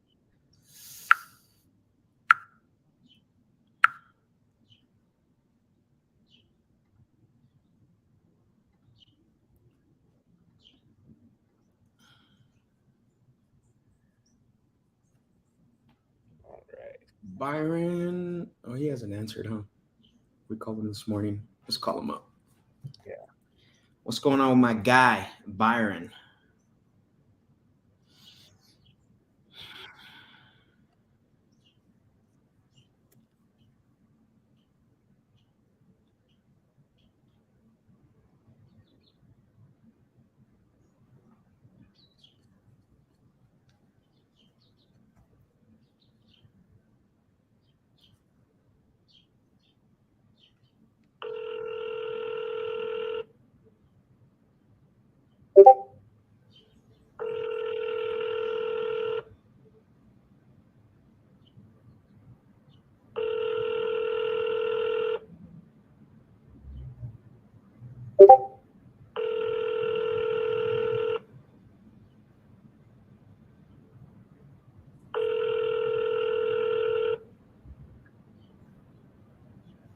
Please leave your message for. All right, he's not picking up. All right, this is my second attempt today, so we'll put it as a third. Oh no, wait. Yeah, third attempt, huh? I think it's second. What? It was already on second. Oh, okay. Well, actually, we called earlier today, 2 hours ago, but we didn't leave no voicemail. No, I did. Oh, you did? Okay. I did. Okay. So Yeah. So earlier we put it as 2 attempts. This is the third one. Yep. There you go. Okay. All right. Motivated. Moti is motivated. That's Alexa's other lead. Let's Yep. go. This is just like Bobby right here, bro. Yeah. Happen. It's gonna happen.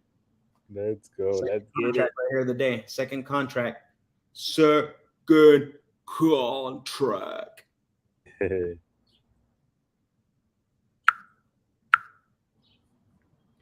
Moti, are you motivated?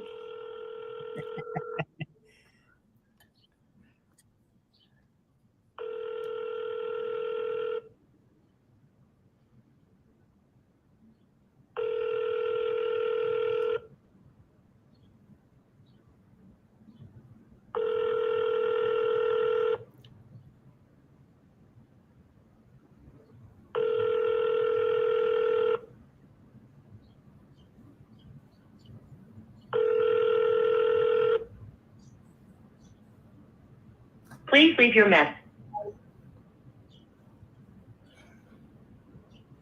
What a name like Modi, you gotta be motivated.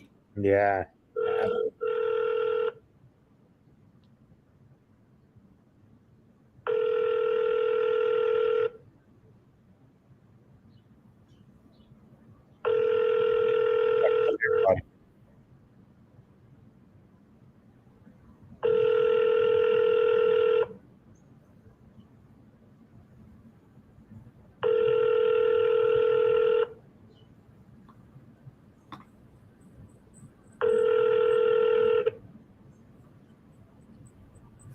Please leave your message.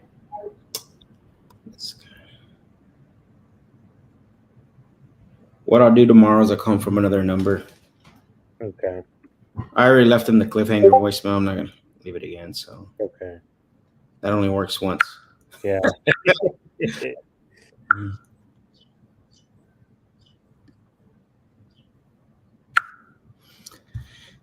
Moti's not motivated. He's not picking up the phone.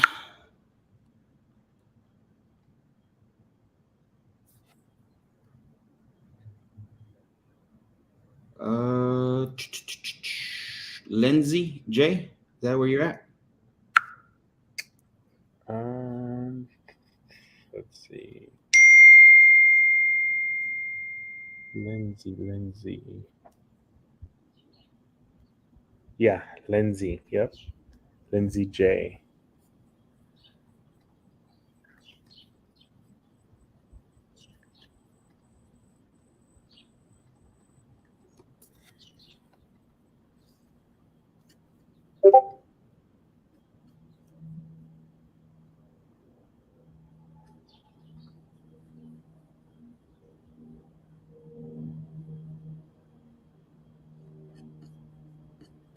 Yeah, Lindsay we haven't connected with yet. All right, let's give her a call then. What did Sergio say? Moti might be a mota. No one answered. But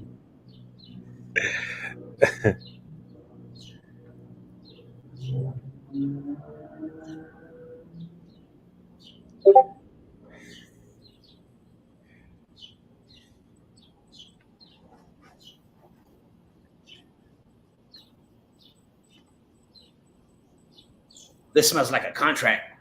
Let's go. Let's get it.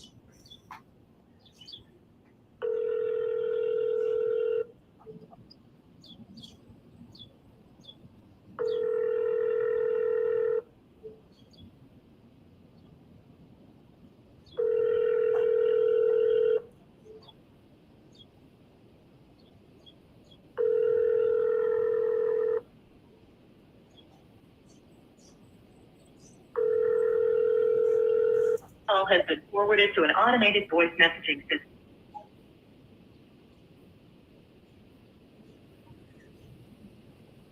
Double tap, double tap, double tap, double. No. Back to back.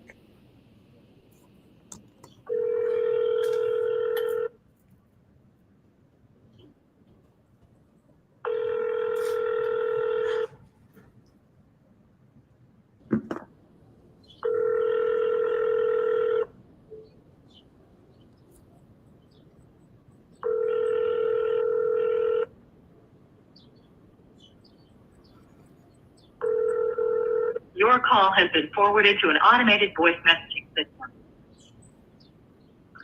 Lindsay J.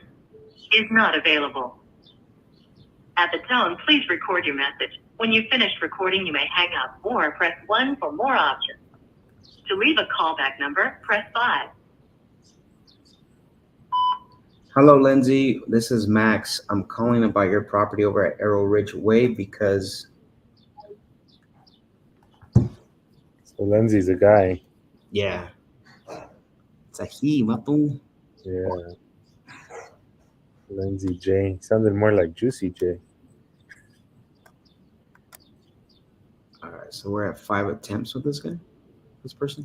No, I think that was from the previous. Oh, was it? Yeah, because this is the first time that we've tried. Oh, okay, got it. So let's change that to 1 attempt. 1. Okay. No answer. So,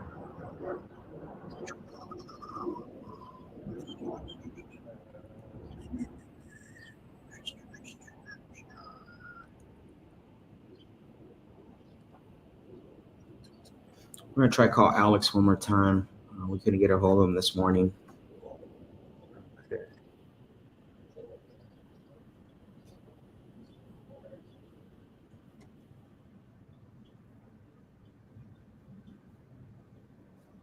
Let's see.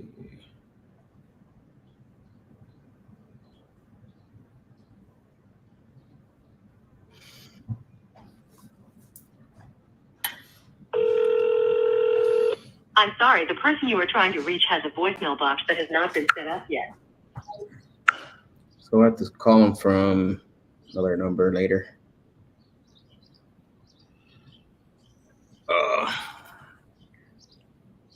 It's gonna be second attempt. Actually. Oh yeah, second attempt.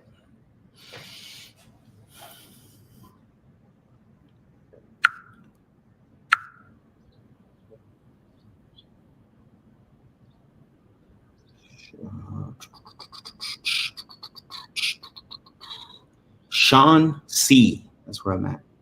Okay.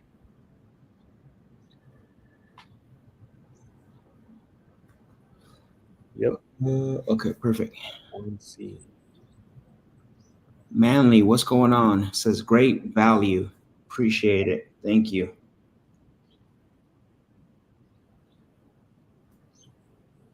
Yeah, let's go, Manly. Tag us. Yep, let's go, Manly. My house. Sean C. What does she mean? My house. What does she mean by my house? Yeah. Her house. Sean C.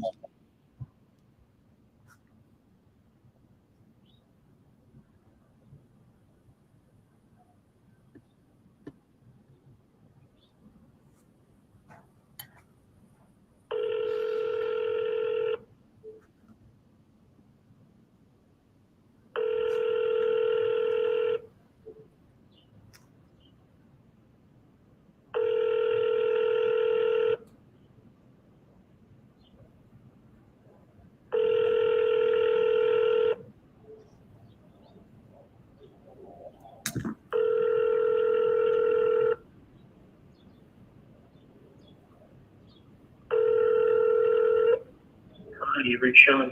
Leave me a message and I'll call you back. No, I'll call you back, Sean. Don't worry about that. Yep. I got you back, friend. I am boss now.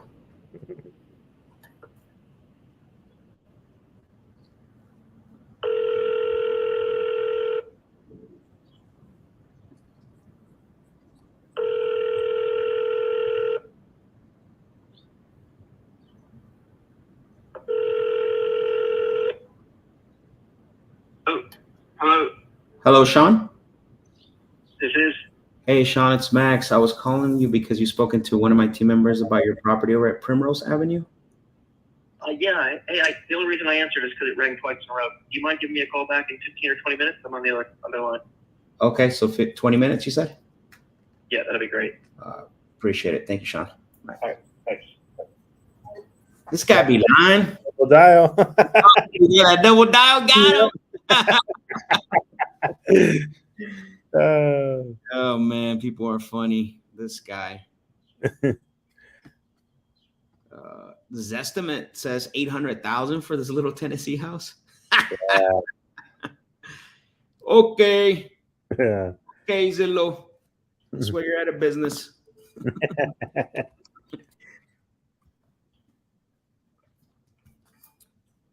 Hey, Siri.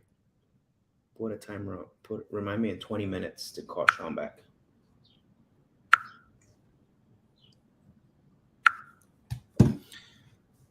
He got caught, bro.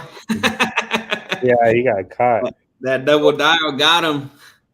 Oh man, and this one's actually active.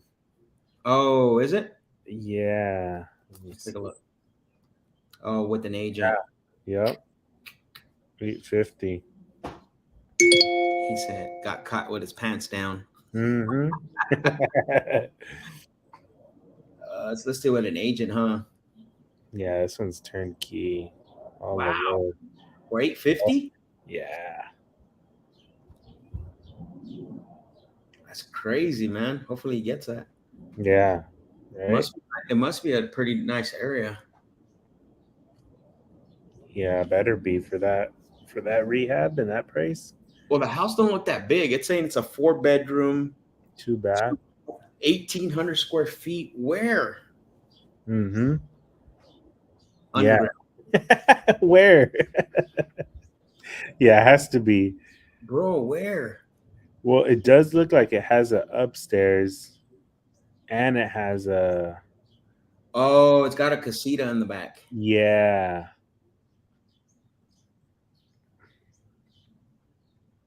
Yeah, it does have an upstairs. Okay. Yeah. Oh, they added. Okay, they put the plans on here. They added. Oh, well, that's irrelevant anyways because he's listed on the MLS, and he's only been on there for less than. Well, actually, it's gonna be a month. Yeah. Yeah. So, can you make that note of that, bro? It's listed. Yep, definitely.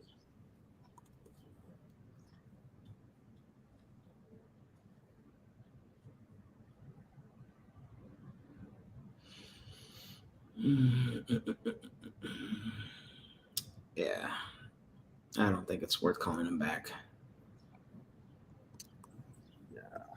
Only reason why is because it's been on the. It's just recently went on the market. Yeah. He hasn't had a price drop. He hasn't had. Yeah, he hasn't made no adjustments to it. Joshua Wilson, Phoenix property. Let's go. Let's go, Joshua. Jawa. This might be Jawa.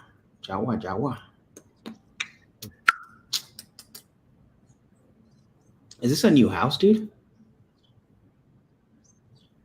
Let's see. 2018 built. Jawa.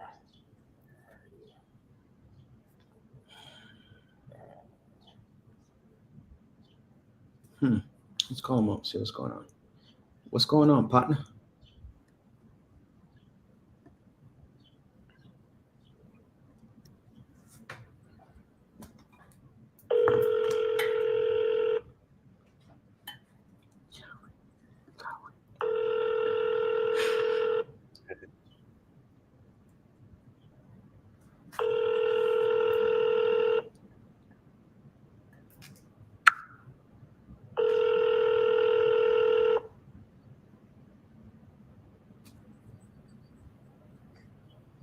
You reached I'm unavailable to come to the phone right now, but if you need your name and number, I'll get back to you as soon as possible. Thank you and have a great day.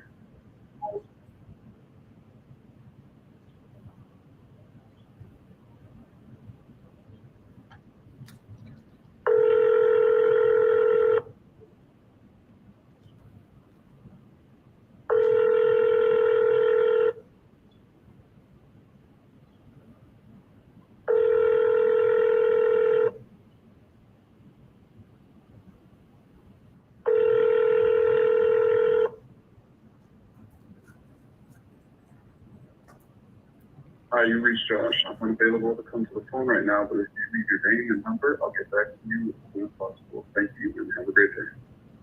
At the tone, please record your message. When you have finished recording, you may See on hang title? up or press 1 for more options. I'm showing. Hello, Josh. It's Max. I'm calling about your property over at South 38 Lane because Yeah, he's on title. Just him. it says 2 attempts.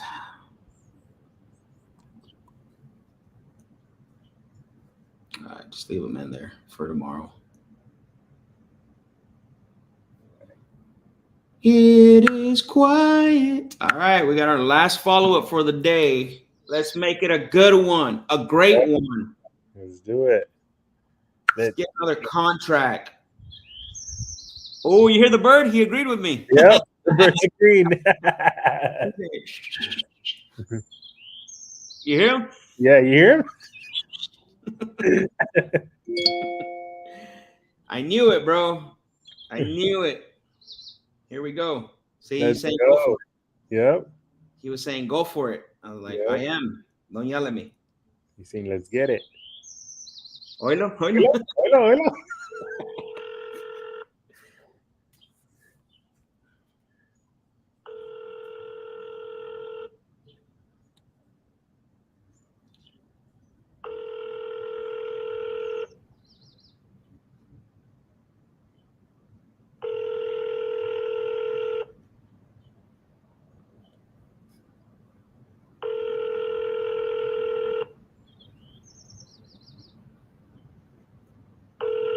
I'm sorry, the person you were trying to reach has...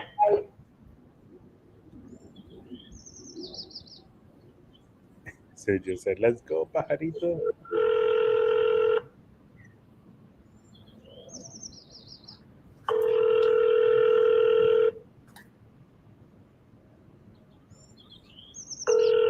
Is that the real name on file, bro?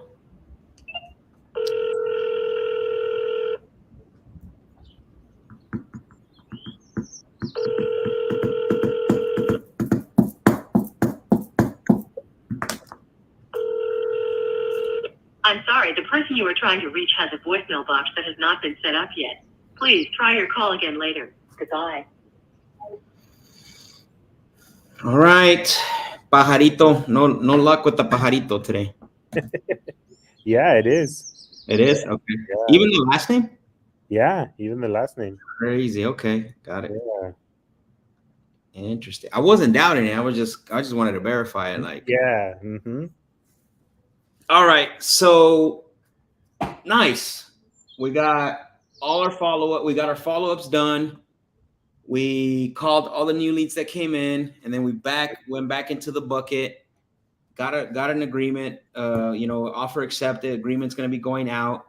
Then we got a few follow-ups out of this as well too. Generate some hot leads, all within about 3 hours of prospecting. Yep. Yeah. Intentionality. Yeah. Let's go back. Today, did we meet our affirmations today? Always ready for the opportunity because I'm prepared. Absolutely. Yeah. Always reflecting, adjusting, and trusting the process. Absolutely. And guess what? We're only one call, one prospect away from the next deal. That's right. Uncover motive, ask questions that move the sale forward. Someone that has a problem I can solve. We found that, right? We found someone. So the action plans worked and it kept ourselves accountable to the goals. Tomorrow we'll show the scorecard. I want to start showing it the next day instead of the end of the day because potentially other stuff can come up. So what I want to start doing is, Daniel, for the scorecard, I think we should wait to show it to the next day because potentially we could talk to some other people during the day. And that will have to be part of the scorecard as well, too, in case you guys do make calls or I get a call back or something. Yeah. With that on there. But man, not a bad 3 hours of prospecting, Daniel. What do you think? No, it was great. Yeah, I agree. It was great. We had some good conversations and it looks like we're getting better and better. Yes, sir. Shout out to Alexis in the back, the cheerleader. Let's go. Let's go. Let's get it. Awesome. Listen, guys, if you got value out of this, make sure that you hit the like button, subscribe to the channel. We're going to be doing this. We're doing this on a daily basis, except for Sunday. And sometimes, you know, we're planning on doing it on Saturdays as well, but we always get, we get right. Like we get it, but that's usually the goal. But listen, if you get value out of this, share this on the social, share this on IG, comment in this, you know, like this video. And again, you know, we're here to show you the whole experience, right? We're giving you the experience. We're not just making calls, making blind offers. You know, we're here to show you how to set yourself up for the day, how to, you know, set your goals for the day as well too. I mean, today was awesome, man. Just based on, you know, these 2 to 3 hours of solid prospecting. All right. Yeah. You don't need 1,000 leads. You don't need, you know, 100,000. You don't need thousands of leads. What you need is you just need to get better at having high level conversations that turn into contracts. Right. And I always say that the better that you can get at your craft, the better the outcomes that you get, you know, when you're doing the things that you need to do, if that makes sense, Daniel. Yep. Definitely. Any last words for the peeps? No, I just, you know, if there's anyone out there who, you know, who has any questions or just, you know, has any comments, yeah, just let us know. Drop them down below. In the Discord channel, we're only going to start answering questions for people that are in the Discord community. We're starting to tighten things up because we got so much going on now. So make sure that you're in our Discord community. I respond, excuse me, with videos, right? Like I'll answer your questions when I can. You got other great community members like Daniel and Alexis and, you know, REI Tony and a couple guys that were on here today that can answer the questions as well too. So the Discord community link is in the description of this video. Make sure that you are actually part of that because we're very active on there. We give our accountabilities. You're going to see the Discord community gets to see the KPIs by the end of the day before they go out tomorrow.